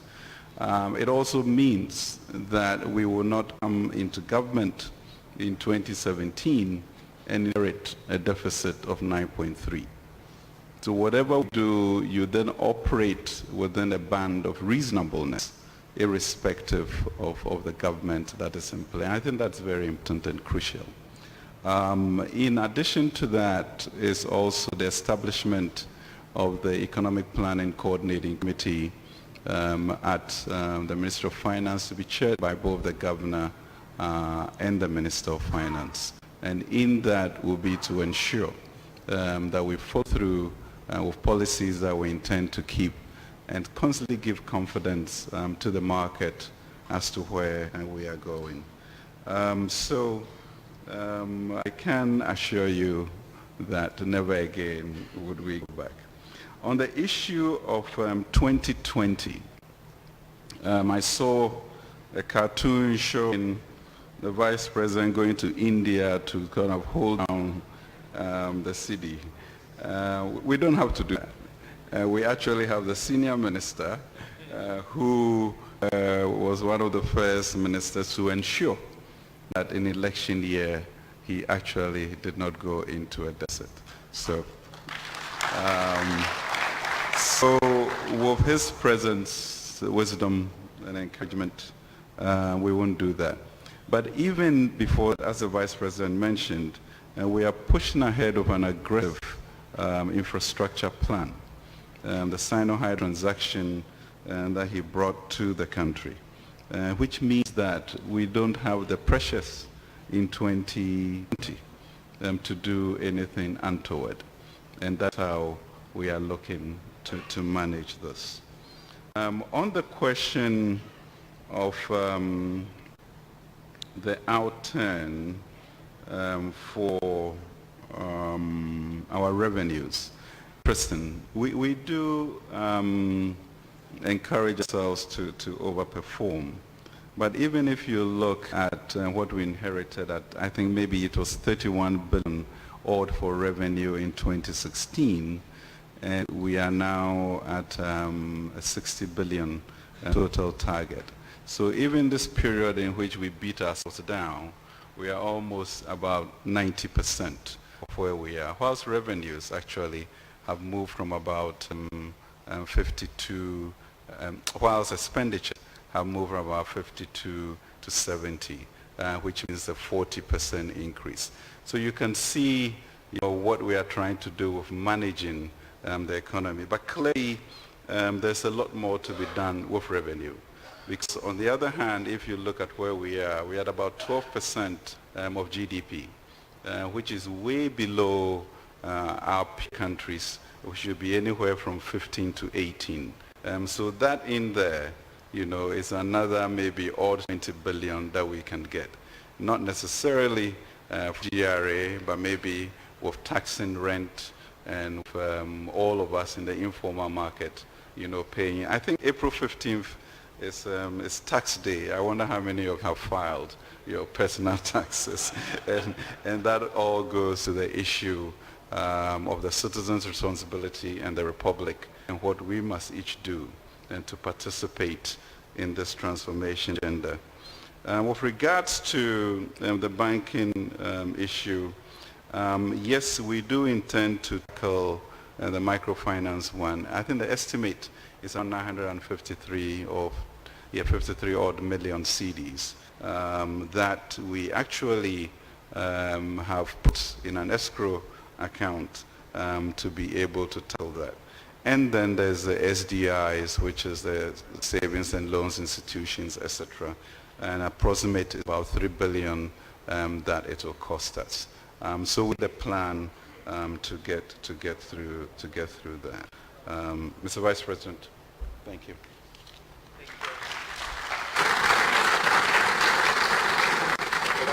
Senior Minister, Minister for Plan, go ahead. Mr. Vice President, I think what the Finance Minister didn't tell the people about this fiscal responsibility rule is that if he violates it, or any of us attempts to violate 5% rule, he'll be sanctioned by Parliament. So it means that if you are going beyond 5%, you have to face the law in the House.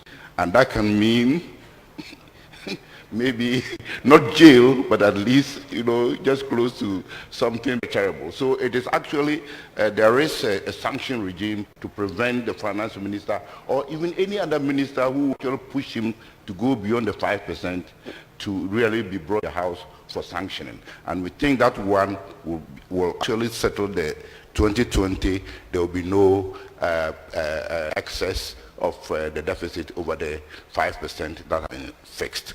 Thank you. Senior Minister, the question was whether we should decentralize the EMT.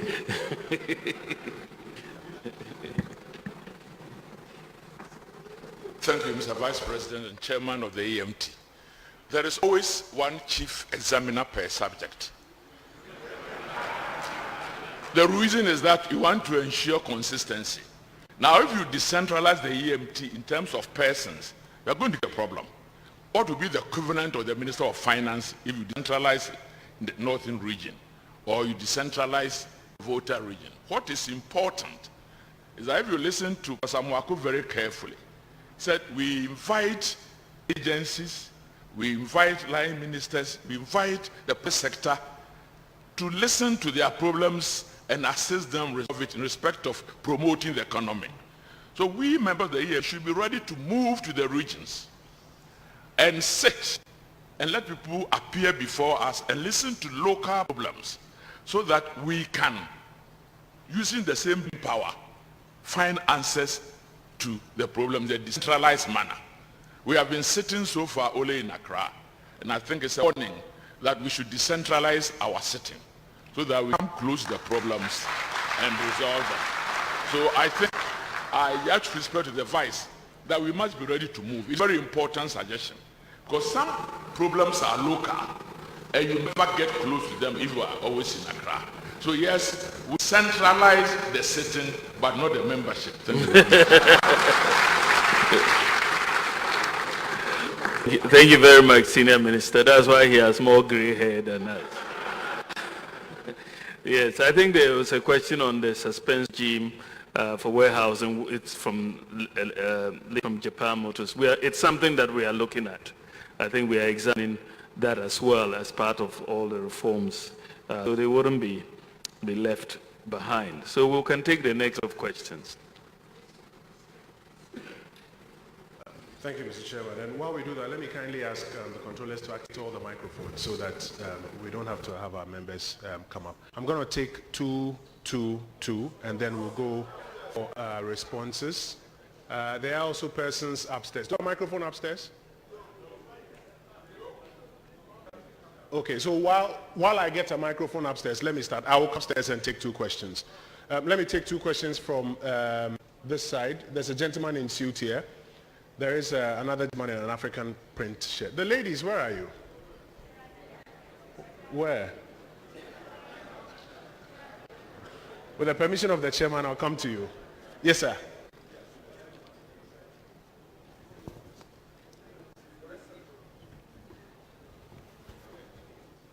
Hello, yeah. Your Excellencies, thank you for this nice and good delivery.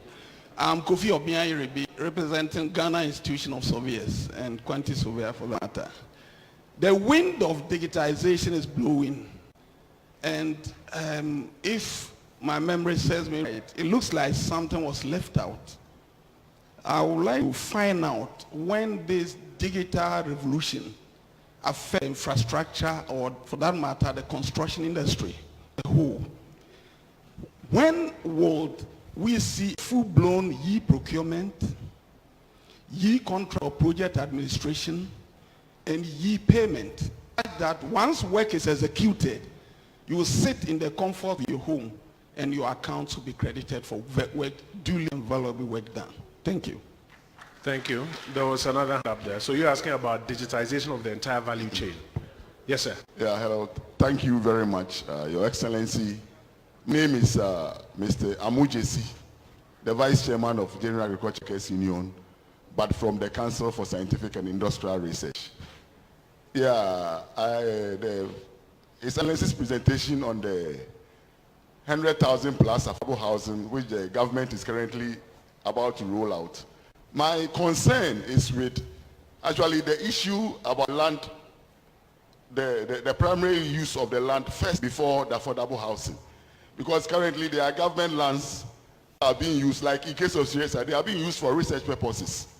But before we say Jack, the lands are being just led just for affordable housing.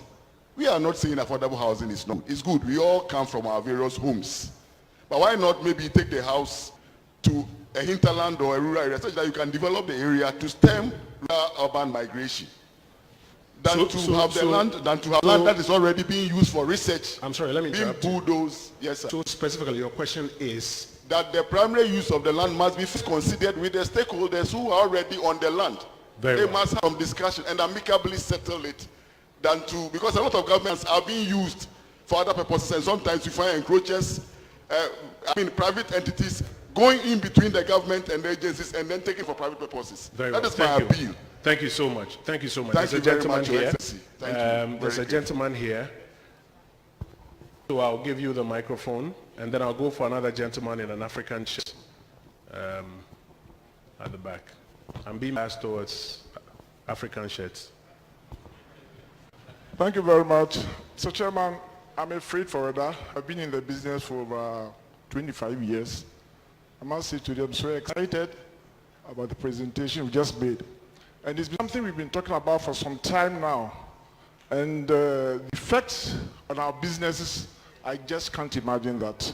But at the same time, I'd like to use this forum to advise freight forwarders to also meet the government midway. The concessions being made by the government, for example, reducing examinations from 90% to 10%. I'm very sure some people will try to take some advantage of my goods not being examined and maybe describe or add some other quantities into their containers. I think that when you see some of these, please don't be discouraged. Let us rather go ahead and punish them so that we will still maintain this 10%. It's been something that's been on the drawing board for a very long time, but then we go, then we come back, we go, then come back because we are not too sure, or there will be a report that we have lost millions of cedis and we will never go forward. But please, let's not be deterred. Let us rather put some measures in place and punish those who go against this. Mr. Chairman, Oliver asked for, you would love that, the rate of exchange. Can we peg it for the next 3 months for the next 6 months, for the next 1 year, so that our dear importers can plan. Thank you very much. Thank you. I called on the gentleman, yes, that gentleman there. So you would take the next question, and then I'll go to the right before going upstairs. Can we take the microphone here? Yes, sir. Thank you. Thank you. My name is Henry Anim Somwa. I'm a concerned farmer. I'm really impressed with the brains we have on the economic management team, and especially their background in economics. I'm a student of economic history, and countries that has formed using agriculture has gone through a phase we are in today. And the transformation and the wind blowing, we need to also look at agriculture. Fundamentally, if I use price support, input price support to support agriculture modernization, the economic management will understand this language. The deadweight losses would always be higher than the consumer welfare. Secondly, it is going to be difficult for financial management. And I think Ghana has experienced that since 2008. So my question is, what transformation are we doing in agriculture to ensure that the gain from planting for food and jobs will not be eroded, but rather would lead to private sector investments that would modernize agriculture for me and my younger brothers? Thank you. Thank you. See, the Greek minister busily writing. There's a lady who caught my eye. Yes, madam. And then I'll be biased to one more woman on that side. So please let's give her the microphone. Hello. Your Excellency, the Vice President. My name is Christiana Lai from Makola Market Traders Association.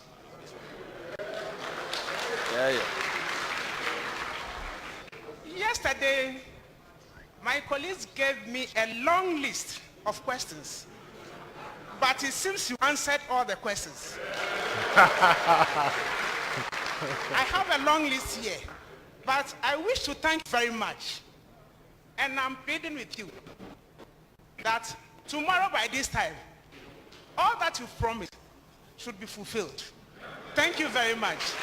I'm going back to tell them that Asempebi Ayati, Oje. Thank you very much. Thank you. I'm looking for one more woman on that side. One more woman on that side.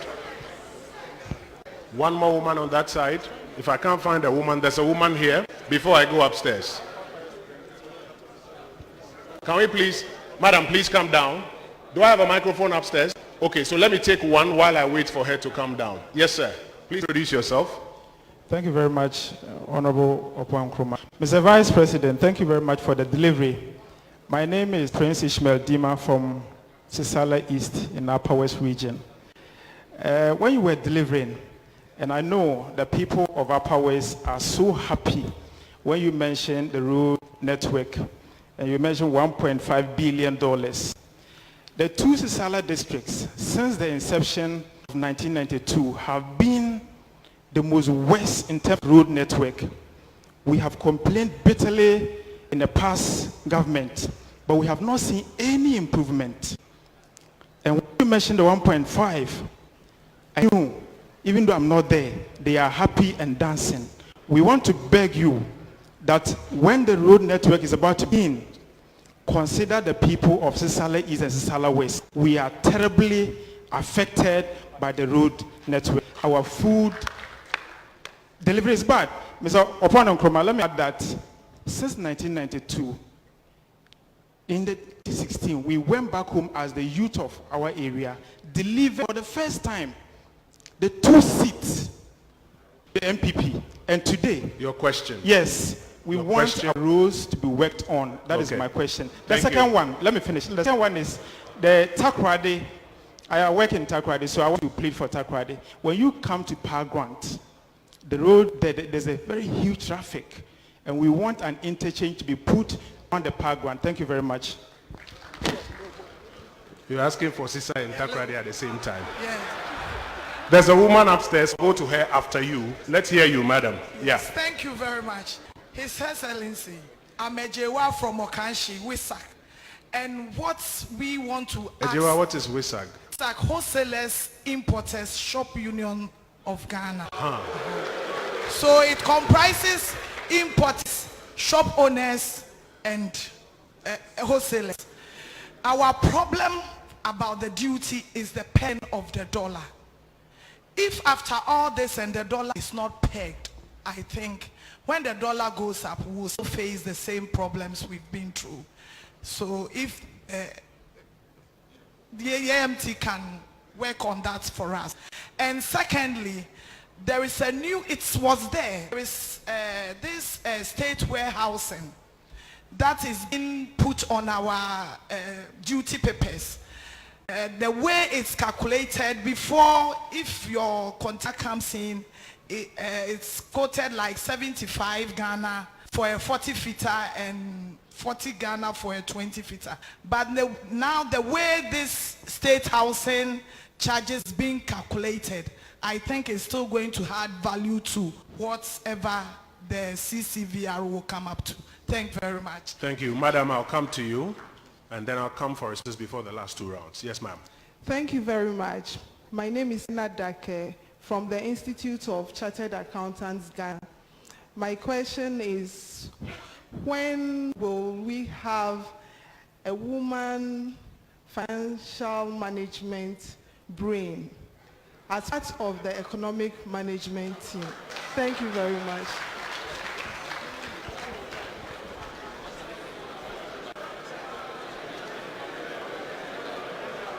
Mr. Chairman, in Chi they say, "Only only masamuka osenana wasuma."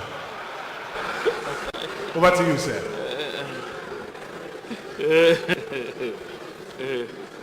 Thank you very much. So we sort of have a number of questions which we can. I'll go to the Minister for Food and Agriculture to talk about how to ensure that we will not lose any gains from the planting for food and jobs. Thank you, Excellency. Dr. Somwa is a concerned farmer, he says. But I know he's more than a concerned farmer, very much into agriculture. The question is how to protect the gains made through planting for food and jobs that the EMT is very much concerned about. Dr. Somwa, I can assure you that the commitment not only of the EMT, but of this government to agriculture is total. I spent 8 years in a position in Parliament talking on behalf of party in Parliament. And I saw the kinds of policies which were adopted which did not get us anywhere with our agricultural performance. This government has come on and is tackling the problems at its roots. That is to say, the majority of farmers who are only small farmers, 1 hectare, 2 hectares, they are the ones that we have targeted to support initially. The fact of the matter is that in terms of the improved seed and fertilizer, only about 10% of Ghanaian smallholders do use these 2 major inputs. And that is one of the reasons why Ghana has one of the lowest productivity in agriculture. You take yields, any crop, including our own cocoa, we were doing very badly. And this is why this government has decided that we'll tackle the problem with the smallholders who still produce over 90% of our agricultural output. And not just by rhetoric. You look at the amount of resources that are going into the smallholder sector compared to previous years. You can't even begin to compare. That we have, for the first time, 2017, when we came on, were able to distribute over 250,000 metric tons of fertilizer to smallholders. And the highest before then had been only 150,000. And this figure has been going up in the 2 years since. that this year we're targeting over 350 to 380,000 metric tons of fertilizer distribution to these farmers, and also to increase the amount of seeds, improved seeds that we are giving to these farmers. And within that, we are emphasizing specific crops, like rice, for instance, which is costing us nearly $1.5 billion to import. We are determined that in the next 3-4 years, no longer import rice. We're targeting it both in the traditional areas of the savannah and in the forest areas of the 6 regions in the southern part of the country, where there's huge potential for rice, which has been lying there unexploited. This government is doing something very fundamental about that. So all of these are, I would say, irreversible, because you can see the results. We are exporting over 130,000 metric tons of food last year to our neighboring countries. 17 different crops, from fruits to plantain to anything. It's going up and up, all the way to Nigeria, to Niger, to Burkina Faso, and so on. Our challenge now is, how are we going to add value to the surpluses, the management of the surpluses? We anticipated this. This is why government decided that we are going to establish 80 warehouses, construct 80 warehouses around the country in the food producing areas. These warehouses, hope by June, July, they will be ready to be handed over to us for use with the buffer stock company and so on. So we are adding to infrastructure, we are expanding the distribution to farmers, and all these, and as the Vice President mentioned, we have established the stock the commodity exchange, which is a novelty.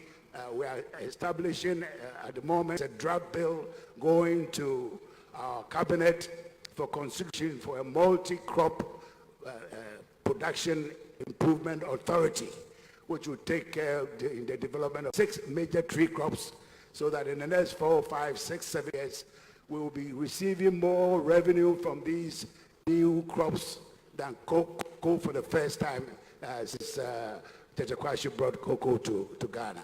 All these are indications of the kinds of commitment that the government, the EMT, and the government itself, President, is very particular that there must be this permanent transformation in agriculture as a basis for the industrial revolution that we're expecting to happen in order to lift our people out of poverty.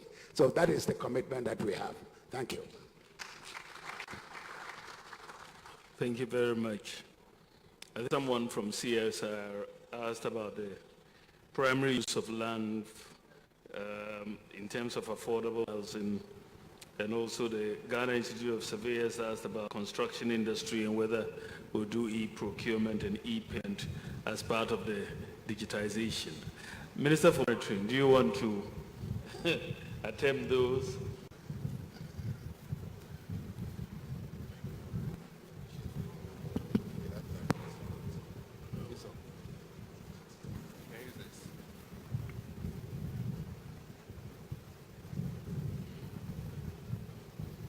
Hello? Yeah, thank you. Thank you, Mr. Vice Chair. The two issues are e-procurement and then the land issue. I think my friend from the CSI IR is right. Government should, and I think government should negotiate with the prime landowners before they do these huge acquisitions for affordable housing. My understanding, though, is that the emphasis on the affordable housing is going to be in the rural areas, which will be easier for you. On the e-procurement, I think the Minister of Finance may be able to answer that better. I have second-hand information, but I know they're working. Yes. I know that the PPA has begun the implementation of an e-procurement system, but I think what they also want to see is the digitization of the payment process for various certificates they submit. And I'm sure the Ministry of Finance can look into that. There were a couple of questions on the exchange rate at ports. I think we can look at that. Sino-Hydro, Sisala districts should not be ignored. Similarly with the Takrady Power Grant interchange. You know that we are going to also be taking the sword as well as the Tamale interchange to the PTC interchange in Takrady. I don't know whether that is the same as the Power Grant.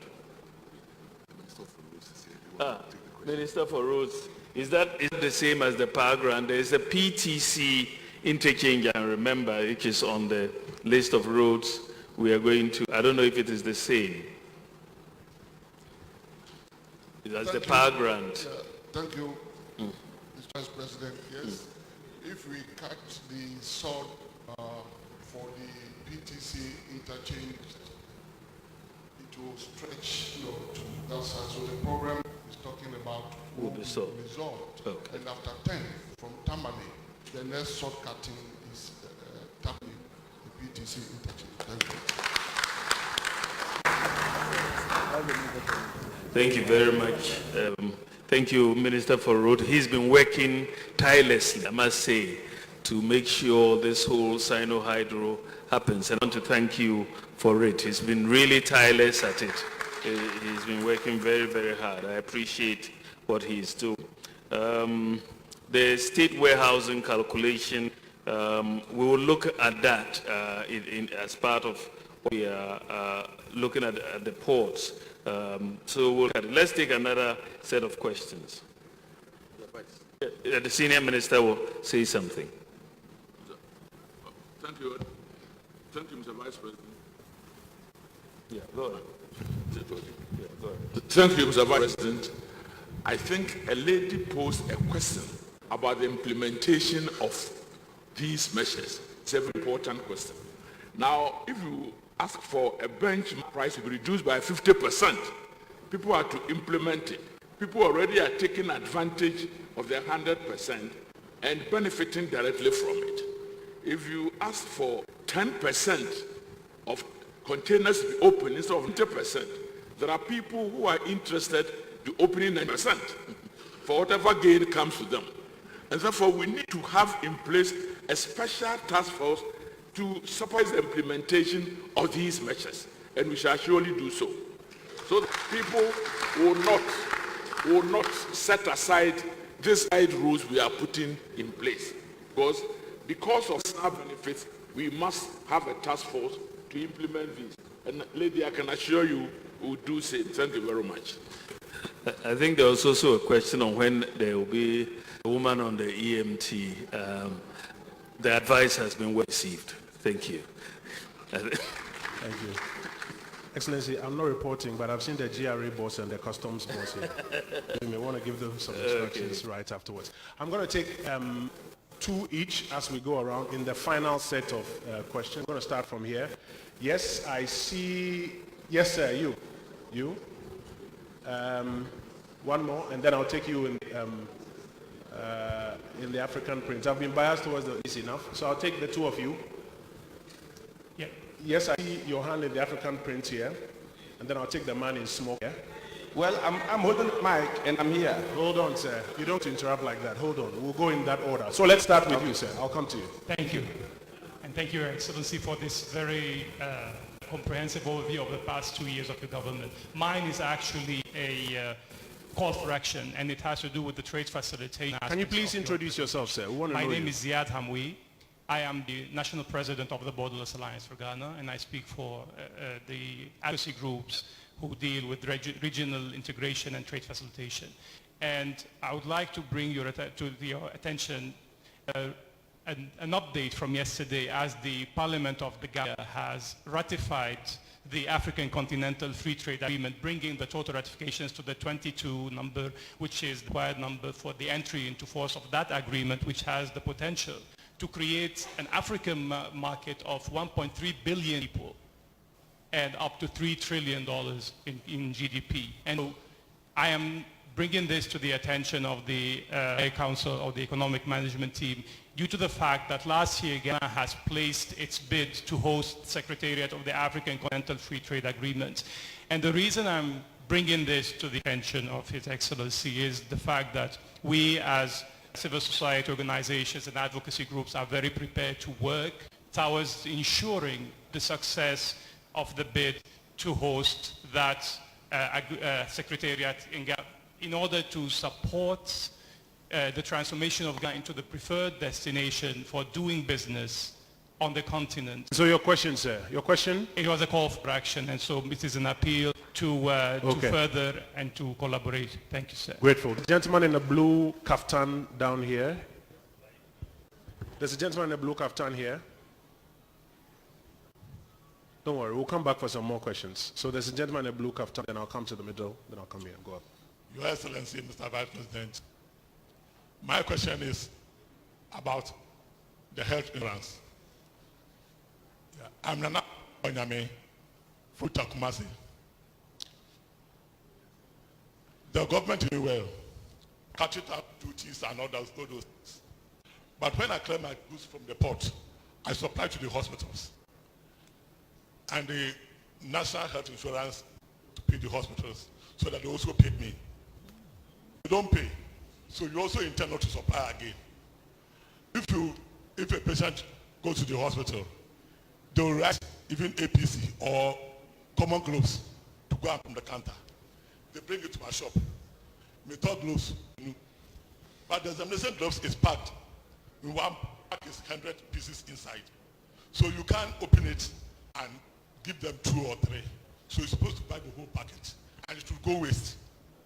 So I'm pleading to the government, if they have digitized the NHS card, they should also pay the suppliers or the hospitals so that they can also pay the suppliers so that the government business will go smoothly, as the Kufu administration was doing before.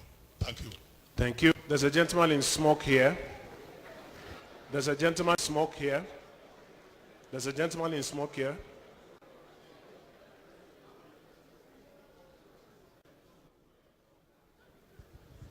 Thank you very much, Mr. Moderator. Your Excellency, the Vice President and the Economic Management team, I think let me applaud you for the job done. Yesterday we were in a crunch meeting. I'm Association Said Momin from Association of Small Scale Industries. Yesterday, after getting the invitation from the Ministry of Trade, we had a crunch meeting. There were so many questions that I was coming to ask. But when I came down and saw what was happening, all the questions are dropped. Because why I'm saying that is, we create about 70 to 80% job creation in the country, the SM, micro, medium, and small enterprises. And for that matter, it is something that I have to look at it very serious. If actually you want to create more jobs, those seeking other jobs, as I'm standing, I have about 25 people, workers that mean, some 10, some 5 and 3 and other things.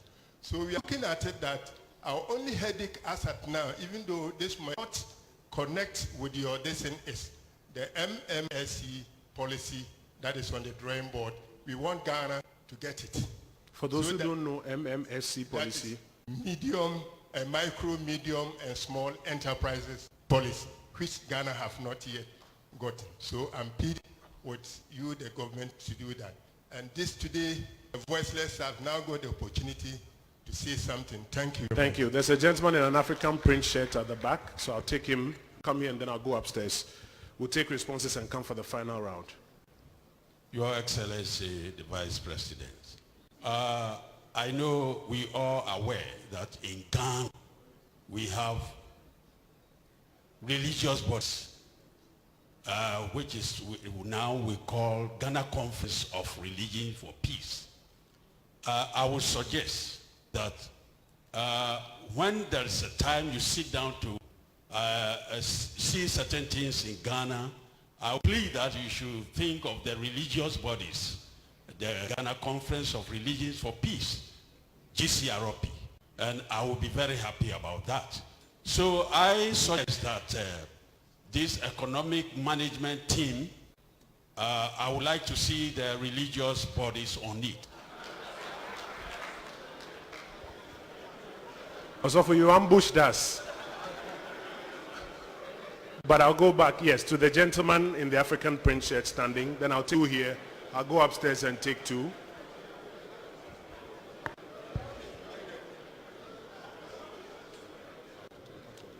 Your Excellency, the economic management team, I think I will speak on the exchange rate depreciation. Can we have some silence in the hall, please?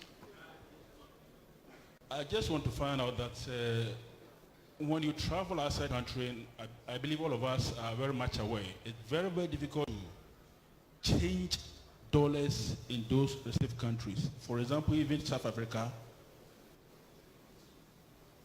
you cannot change dollars into rand there. A lot of countries are practicing this. What can Ghana do to also avert some of these problems? Again, are we regulating the black market operators also? How are we regulating them? It's very sad that we go to Tudu and other areas, you find selling these hard currencies on the streets of Accra as if we're selling, excuse me to say, tomatoes. How are we going to regulate their activities?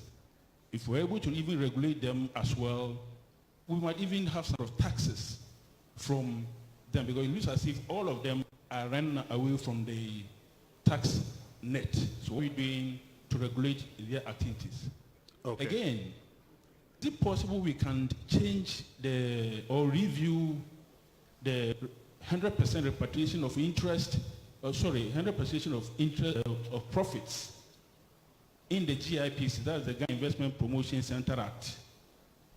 If it's possible, then let's find a way, because most of these corporate companies are repatriating the profits out of our shores.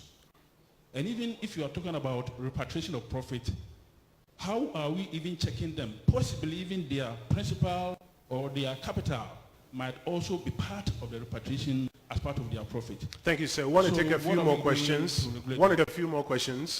Is that the Guta president? Okay, so let's take him. Is there a lady here? One more. Yes, sir, I'll come to you. I see my friends from the media houses showing their hands. We'll try and give you some questions at the end. We want to hear from the viewers first, so we'll try. Yes, sir. Your Excellency, your government indeed is a listening one.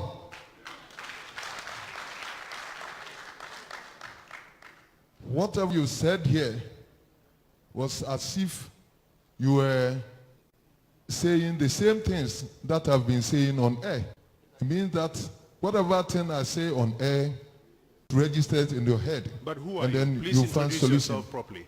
I am the president of Ghana Union of Traders Association, Dr. Chief Obing.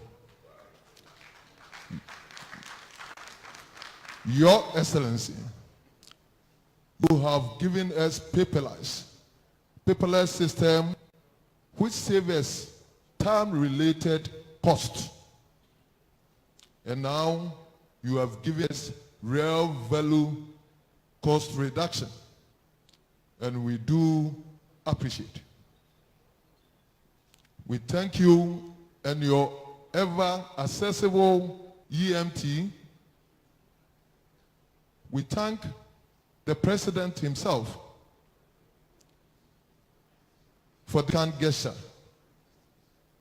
We thank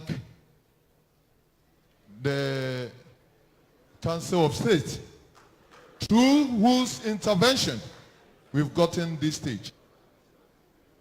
A great lesson learned here is that positive dialogue is the key to good governance. Thank you, Mr. President. Is there a question following that so that I can take a few? Yeah, okay, let me run it. I wanted to say something. Very quickly, there are several questions. Okay, what I want us to do is, as soon as possible, arrange with customs and GRE to make out the modalities so that we can quick start it. Thank you so much. Thank you. So I'll take one quick one. There's a gentleman in white here. There's another gentleman in white here in a white African print shirt. There's a gentleman in white. Let me take him. And then we would take responses and come final round. Okay? I'll come up to you upstairs. Don't worry. Thank you very much. My name is Siawan Padu from Abosoka, co-chairman of Abosoka Association. Your Excellency, on behalf of traders from Abosokan, we say thank you very much for having listened to this brilliant presentation. Indeed, you are a listening government. But I have one challenge. That is foreigners issue. We've been talking, quarreling, fighting over the years about foreigners who are taking over our businesses. Retail trading. When you go to Kumasi Kwame, Circle, Bosokai, Okaishi, Sunyai, over. If your rent is due, you cannot take over the shop again because the foreigner is there marking time, taking over your businesses. And we are saying the foreigners should go to back to their countries because they do a whole bunch of money. So please, Your Excellency, what measures are you going to put in place so that we, the retailers, will do our trading or remain in the business forever? Thank you very much. Thank you. We'll take responses and then I'll come round for the final round. Your Excellency. Thank you very much. I think the Minister for Trade and Industry can handle the free trade agreement, continental free trade agreement, and also the retail market. Thank you.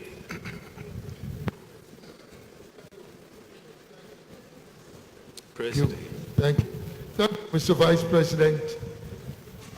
First, let me state that one of the most critical challenges confronting our continent, and by extension Ghana, is the low level of intra-regional trade.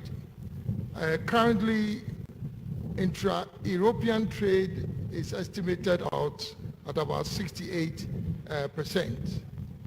Europe is around 53%. Asia is around 46%. And regrettably, intra-African trade is around 12%. And without equivocation, it is clear that if you want to develop, you first start with your regional trade and then you use that as a basis for integrating into the global market. So one of the most significant developments on our continent is the establishment of the Continental Free Trade Area. So Ghana and 54 other countries have signed a new agreement to create a single market for Africa, which is probably the most significant development since the establishment of the African Union. Now, this is going to create a market of a population of course, 1.2 billion. It is estimated that over $35 billion in volume of trade would occur with the establishment of this Continental Free Trade Area. And already 53 countries out of the 55 countries have signed on to this agreement. But the agreement requires 22 countries to ratify the agreement for it to become operationally effective. And so today, I think we all need to celebrate as a continent, because the 22nd country, which is Gambia, has now ratified the agreement, which technically speaking makes it possible for us now to activate the new Continental Free Trade Agreement for Africa. It means that all things that we are talking about in Ghana, expand our industrial base, this is going to be an opportunity for us to sell to other parts of Africa duty-free, quota-free. I think that we, as a country, this is good news, and hopefully if we are selected as the Secretariat for the Continental Free Trade Agreement, then it will also become another feather in the cap of our country. So I think this was the point that was being made by the first speaker. Now, with respect to the issue of foreigners,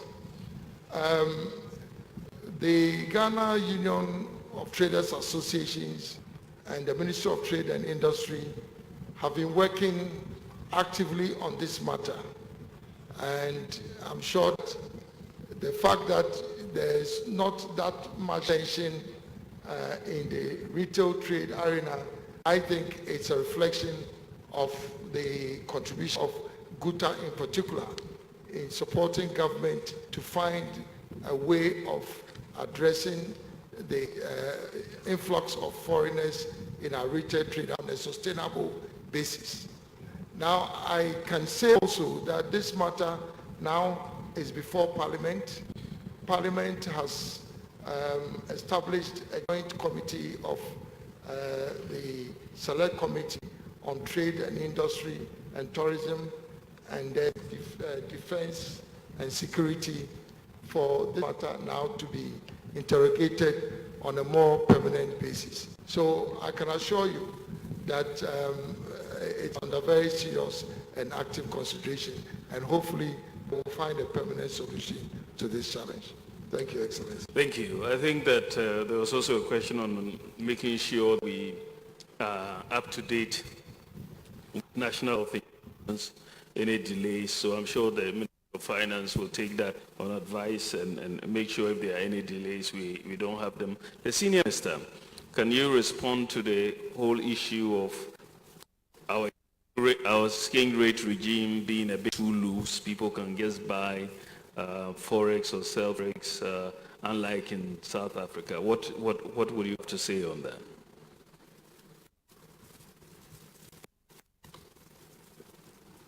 Thank you very much, Mr. Vice President. That observation is really true and very important. Yesterday, I tried to change dollars in Dakar into their currency. My passport was taken, details taken from the passport, etc., etc. And you couldn't just put the dollar there and be given the equivalent in the CFA. In Ghana, however, people are trading in our currency and in the dollar without any sufficient regulation. And this is undermining the economy. And I think Bank of Ghana, the EMT, should sit together with the security agents to look at the current laws governing this exchange rate business. Forest belows are governed by and controlled by Bank of Ghana, and they have rules of operation. These people are not forest bureaus, but they are operating as if there are no rules and regulations in Ghana. And Mr. Vice President, I think this is wrong. And we should handle the national security so that we apply the rules which all other countries do. When you go to a country and you want to exchange dollars for that currency and vice versa, you must go through some regimentation. In Ghana, it is not so. And therefore, it is not right. And I think your observation is well in that. Members of the EMT have been talking about it.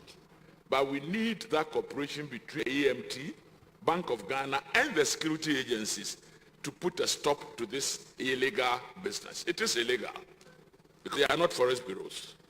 So I think it's a warning to us, and we take your challenge and assure you that by the middle of this month, today's date, 3rd, by the middle of this month, Bank of Ghana and the National Security Agency will come out with some guidelines so that we take steps to protect our currency. Thank you very much. Thank you, Senior Minister. One of the things about the French countries around us is that they are very formalized in terms of identity. Everybody has a unique identity, and you cannot do any type of transaction without your national ID number attached to it. In a situation where we are so informal, it's a bit more difficult, whether it's SIM card registration or forex cases, so on. But I believe that once we conclude the national ID card, our system will be more enforceable with all of these regulations. I think the religious bodies, the Ghana Conference for Religions for Peace, I think you are requesting a membership of the EMT. The senior minister will also handle it. I think the EMT members must be happy that the religious group want to join us. And I think it shows that they admire the type of job we are doing, the areas we are covering. So will the Ghana Institution of Engineers, so will the Ghana Bar Association, so will many of the other professional and religious bodies want to. And it cannot be done that way. What we do, what we have done, is to also invite some of you to meet us to discuss your concern and to take your input in managing economy. I think the secretary to the EMT is here. I will let him take your details, and I think along the line we invite you to meet the whole group, and we will continue to dialogue with you and any other group who are interested in having an input into the EMT. Look, on Ghana Beyond Aid, I have received 25 memoranda, well researched and well written by Ghanaian interested groups. They are not members of the committee on Ghana Beyond Aid, but they are contributing effectively to the committee's work. And therefore, we are appealing to all professional bodies who may have an input into the work of EMT in one way or the other to show interest and to write to us. And we surely appropriately invite you and have discussions with you. Thank you. Thank you, Senior Minister. I think one person on the EMT who has been so forceful on the role of faith-based institutions is our Minister for Finance. So, Minister for Finance, I think this is really your area.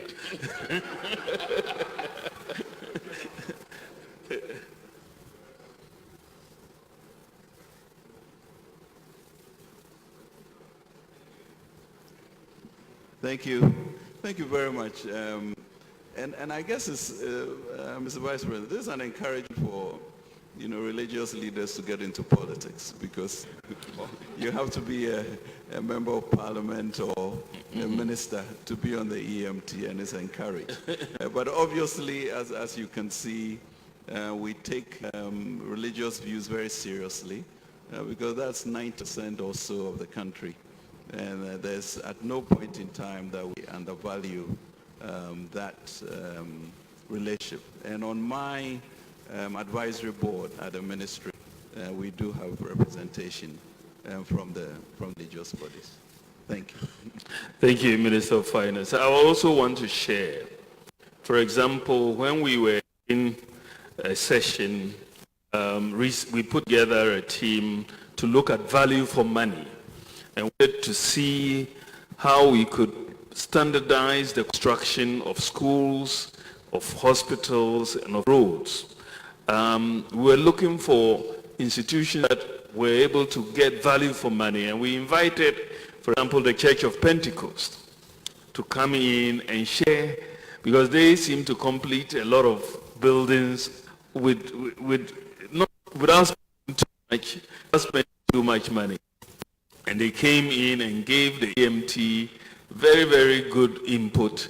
And I think the senior minister who led that Value for Money committee, they finished the work with the input, and we are going to be very soon announcing standardized buildings for schools across the country, standardized bills of quantities, schools, hospitals, and some roads, so that we can bring down the cost of this construction. And we are also going to be, thanks to that committee, announcing mandatory use of local building materials in some of those constructions, so that we can use so the churches have a lot of, and the religious organizations have a lot to contribute to our development, and we will keep listening. Thank you very much. So we can take a next set of questions. Excellency, we're going to take the final list of questions. I've seen some of the media colleagues with their hands up, so let me quickly give them an opportunity. Yes, Mr. Timmy. Yes, Mr. Youngson. Dr. Kofiamo, you are reorganizing for. You have a question? Okay, so I'll give you an opportunity and then I'll take one final one and then I'll go upstairs. Yes, quickly. His Excellency, my name is Kweku Timin. I believe one of the ministers who have not spoken today is John Peter Amewu. If it comes to energy, the key issue is Dumso. I want to find out, His Excellency, we are a beautiful country that generates over 4,000 megawatts. We have the capacity. However, we use just about 2,700. So how come my power intermittently goes off? And then I have the assurance that I cannot export to other neighboring countries. When I put the mathematics together, I simply don't understand. So, Honorable Minister, please come and answer these questions for us. Thank you. Thank you. Mr. Youngson has his hand up. We'll take one question from him. We'll go to Dr. Amo and then we'll go here before going upstairs. Yes, sir. Thank you, Excellency. Thank you. My name is Kojo Youngson. I'm from Joy News. Earlier, when you were taking us through some of the figures, how the economy is looking, I was alarmed to notice that we had spent about 3.2% of GDP bailing out banks. But what alarmed me even more was the knowledge that those who presided over this catastrophe are still walking around. Some of them are still being paid by us, the taxpayers, whose money went into bailing out these banks. So can you please tell us what you plan to do about this and why we haven't seen any action against these individuals so far? Thank you. Thank you. Dr. Amo, you had your hand up.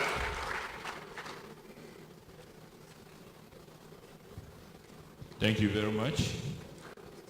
I just wanted to say that in the opening prayers by Reverend, he made a very fundamental philosophical statement that let's be the generation that laid the foundation for the transformation of our nation.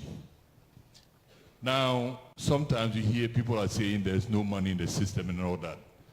But I think this morning, the positive direction of the government seems to be heading in the right direction. There are certain things that take time to manifest the positives of that policy. And therefore, if we are going to be the generation to lay the foundation for the transformation of our nation, I think some form of patience is required. Thank you very much for the presentation. Do you have a microphone up there? You still don't have a microphone? Okay. Yes, sir. Thank you for the opportunity. Very one down here and then I'll go upstairs. My name is Dr. Emmanuel Ojoifri. I'm a development finance economist. And my question is on the level of capital expenditure. Your Excellency sir, one of these government's key criticisms of the former government has been the low level of capital expenditure. However, we work a lot with data in economics, and as reported in the budget, we can tell that your administration really much has not fared any better in a sense, and I'd like to find out your response on this. Fared better in area exactly? Capital expenditure. Capex. Okay. All right, the lady in the t-shirt upstairs, I'll take you first and then I'll take one more. Could you, is your mic working?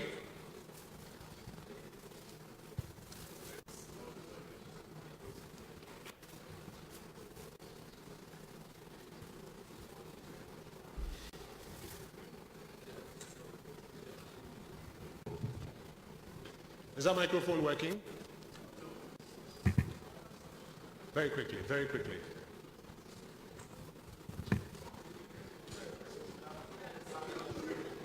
Your Excellency, let me come to you as we take responses to the final set of questions. We'll just take those last two subsequently, so we come to you as we take responses. Okay. Minister for Energy, there's a question on Dumsor. Why are we having our power lights off?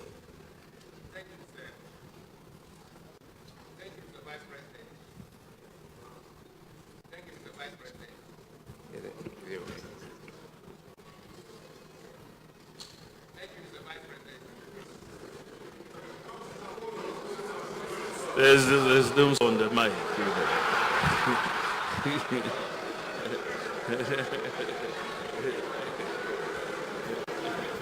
Thank you, Mr. Vice President, and also thank the gentleman who asked this very brilliant question. Why huge install capacity of 4,700 and over with a peak demand of just about 2,600, yet still we have intermittent shortfall and supply? That's a very brilliant question. Mr. Vice President, our energy mix in this country cuts across hydro, renewable in terms of sun, gas, which is the thermal, and also light crude oil, and also heavy fuel and diesel. In our current tariff that we are paying, the tariff has been driven largely because out of this energy mix, large proportion being priced on gas. If we are going to turn on a plant that is going to be fed on heavy fuel or light crude oil or diesel, that will bring an added cost to the existing tariff regime. Largely about 660 megawatts of our plant relied on gas. So when we shut down the gas plant at Takoradi to make provisions for the tie-in that we are undertaking, it means all these plants that are relying on gas, Ameri, TICO, KTTP, will no longer have access to feed on gas.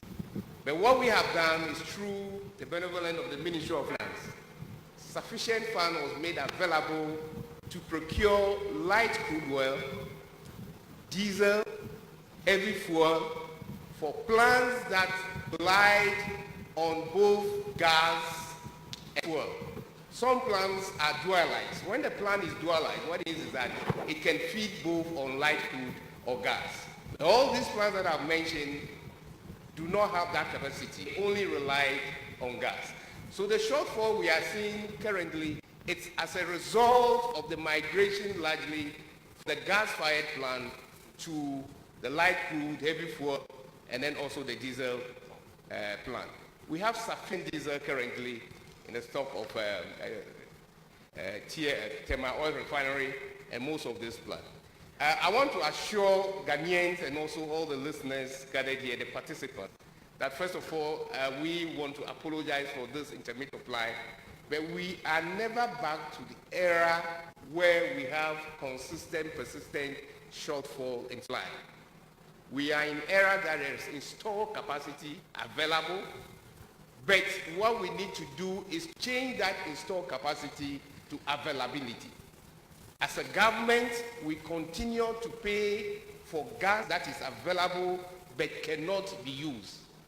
As government continue to pay for heavy fuel to fire a plant that can equally rely on gas for cheaper source of fuel.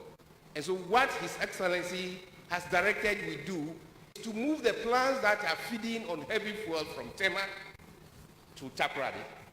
The question one will ask is, if you have sufficient gas in Takoradi, where would you go and put a plant in Tema? I don't want to answer those questions. Ghanaians will be able to answer it. If I have the opportunity, then I will not put the plant in Tema. I will put the plant near to the source of gas. Because when the gas travels from Takoradi to Tema, it is also not free. It costs about $2.7 dollars per MMBtu just for the tariff. For 1 month, the traveling cost of gas costs this country in a range of about $60 million US. That is just the tariff for the volume of gas that you shipped from Takoradi to Tema. The best thing, therefore, is that to avoid this cost, let us move the plant from Tema to Takoradi. This is a very good management idea. Mr. Vice President, the stranded gas, as I have talked about, also means that you have gas, but again, you are feeding on other expensive fuel. So what do? Because some of the plants are still in Tema that you cannot move, The only ones we are moving are the mobile ones. There are some that are fixed. You cannot move them. What do you have to do? Okay, those that are fixed, let's therefore move some gas from Takoradi to the fixed price. That again is cheaper because it reduces the cost more than 7 pence. And so it calls for what we call the tie-in. The tie-in just allows us to be able to flow gas. Currently, we can flow gas from Nigeria through Tema to Takoradi, but you cannot flow gas in the reverse direction. So the current tie-in just allows us to move the stranded gas to Tema. By doing so, we have to stop the flow of gas. The stoppage of the flow of gas take away almost about 650 megawatts of our plant. This explains the intermittent shortfall that we have witnessed. Fortunately, Mr. Vice President, I have an opportunity to visit the site, and I can assure the good people of this country that work is progressing.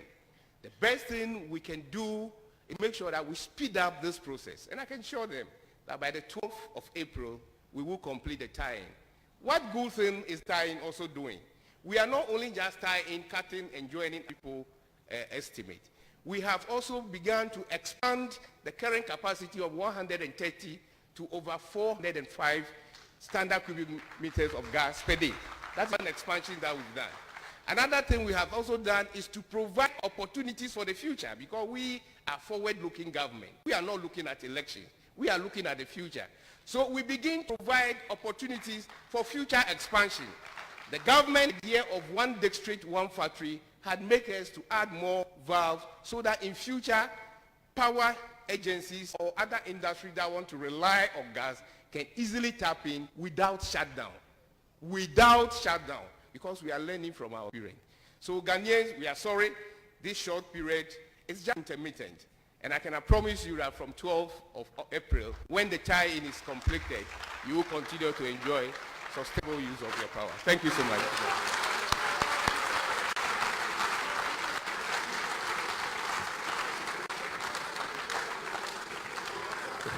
Thank you, Peter. It looks like you were expecting the question. You answered it so well. Thank you very much. We have a question, maybe the Minister for Finance, on the bailout and the people who are walking around free. So what do you want to say? Mr. Vice President, I certainly don't look like the AG, but I think it's an issue that the central bank is dealing with and has sent all the appropriate information that it needs to send to the security agencies. So like you, we spend, some 12 billion CDs or so in that, and it's 12 billion that I'd rather use for other things, such as capital expenditure. There was a question on capital expenditure, and I think we are spending about 4.3% of our GDP currently. Yes. But if you look at what we are going to add of some hydro, that's another 2%, and then we are also securitizing GET fund to be able to do so. That's another 1.5 billion. So that takes us to over 9%. Now there's also now a real philosophical issue about how to categorize education and whether it is just goods and services or whether it is real capital expenditure. And I think the thinking is beginning to feel clearly that that's CALEX. And that's why the President on all of these issues of senior high and how to get technical education for us. Because with that is really the rubric of the infrastructure that we need for the future. So when you look at it, you say that we may be even close to 10% or more as we are currently doing. Thank you very much. So we take next set of questions. Actually, Excellency, we're left with just two final questions. There was a lady first who we earlier identified, and then we'll give the gentleman the last word. Yes, ma'am. Thank you, Mr. Vice President. I just want to ask this from the Energy Minister, that whilst we are waiting for these 12th April thing, can't you or the energy sector give us a schedule so that we will be aware when our power would go off and when our power will come. And again, to the Vice President, your microeconomic indicators were good, but I want to ask that, of course, when we go out, the opposition is going to say that, see, you said a lot, but the question is, how is it translating into our pockets? So please tell us how these indicators would actually translate into our pockets. I'll give the gentleman the final word. Yes, sir. My name is James Kofiotu, concerned citizen from Commander Negua for Abrim. Yeah, fantastic delivery by the Vice President, His Excellency Dr. BAWUMIA. Fantastic work by the EMT. I appreciate the work so much. In fact, my question goes to the Trade Minister, also from that area. About last month ago, I heard this Bakers Association of Bread Bakers Association of Ghana, Kumasi chapter, complaining about the CD depreciation because they import sugar. This government is a doing government. He has started the work that predecessors did. He has started the work doing. To ask what they are going to do about the Commander Sugar Factory, because youth there needs employment. Thank you. Thank you, and thank you to everybody here for all your questions. I'm sure we can give everybody a big round of applause for the kind of questions that have been excellent. Thank you very much. Peter, Minister for Energy, is there a schedule?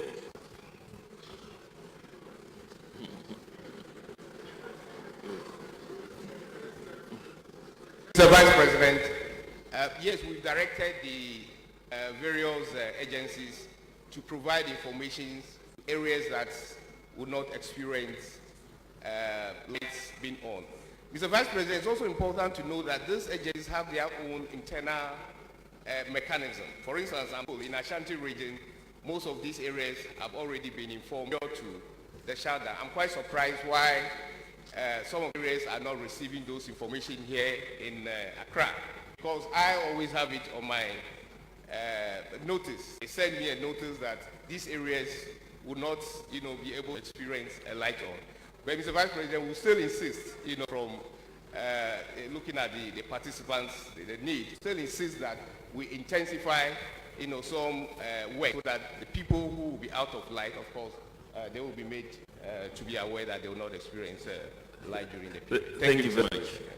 Minister for Monitoring and Evaluation, we say we have good macroeconomic indicators, and how do we translate that into the pockets of people?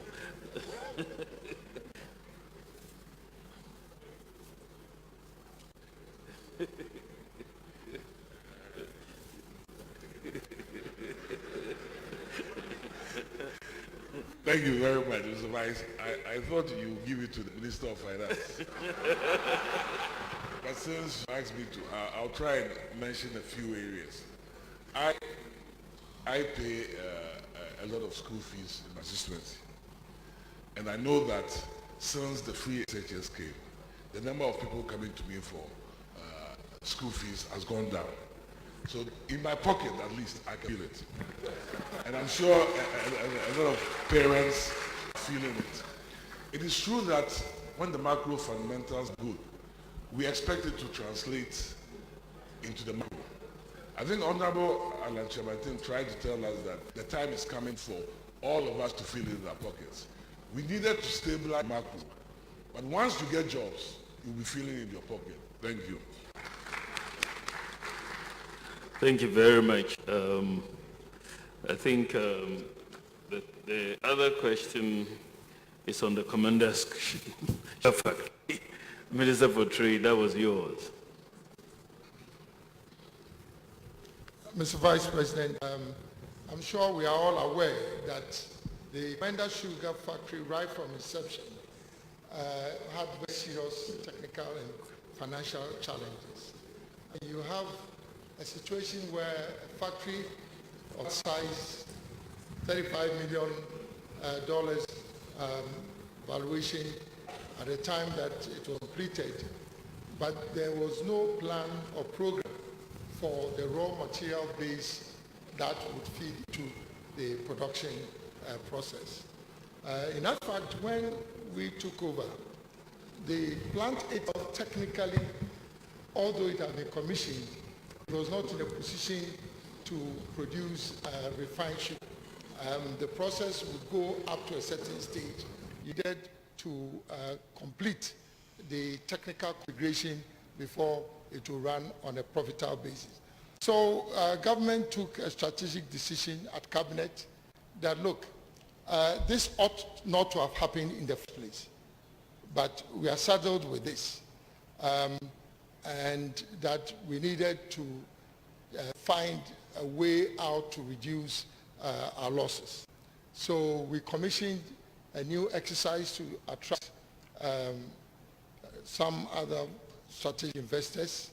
So I'm pleased to announce that this has been going on for some time, and last week we had a short list of about 4 companies with, I would say, attractive proposals, and now we are in a position to recommend to Cabinet for a final selection of a new strategic investor who hopes to be able to integrate the plantation development into the factory that is sitting idle.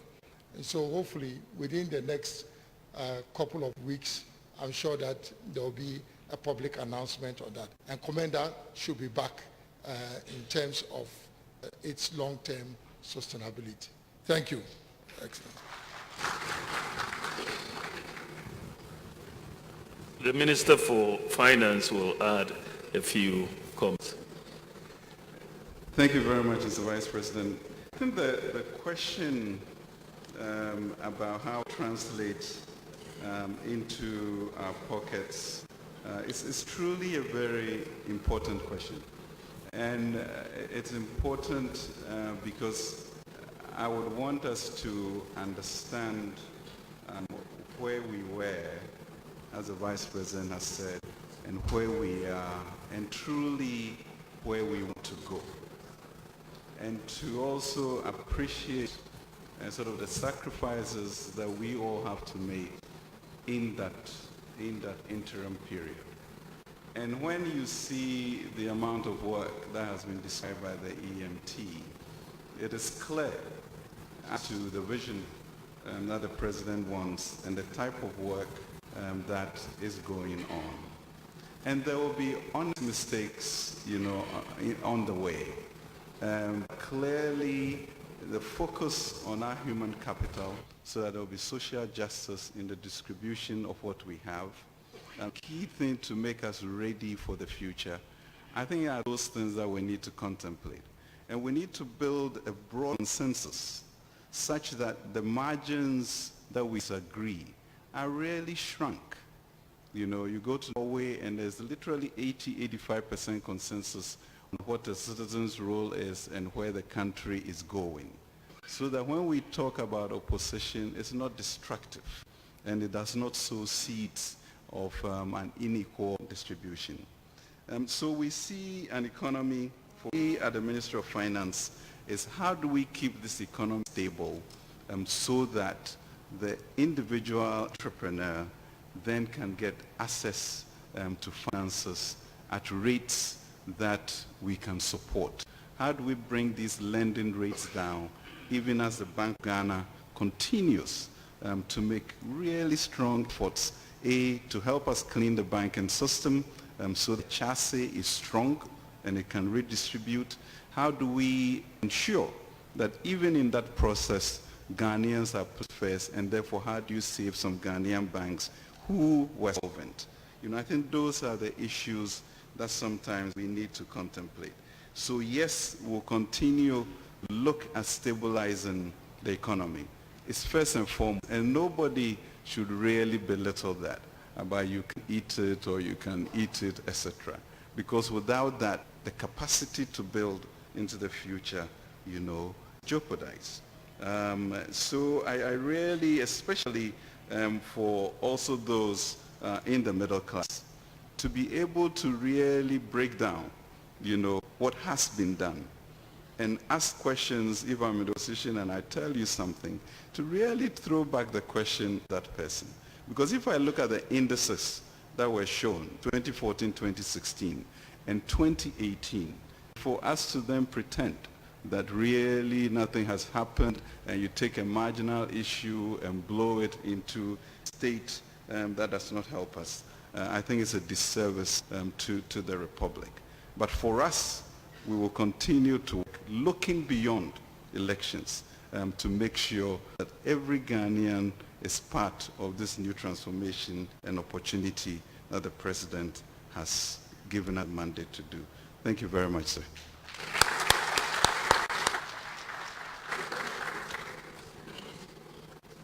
You want to say something? The senior minister has called back.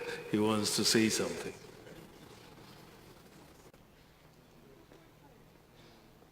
Mr. Vice President, sometimes people play politics with indicators to a very ridiculous end. And we must, particularly if you have this level of audience, try to put meaning to these indicators.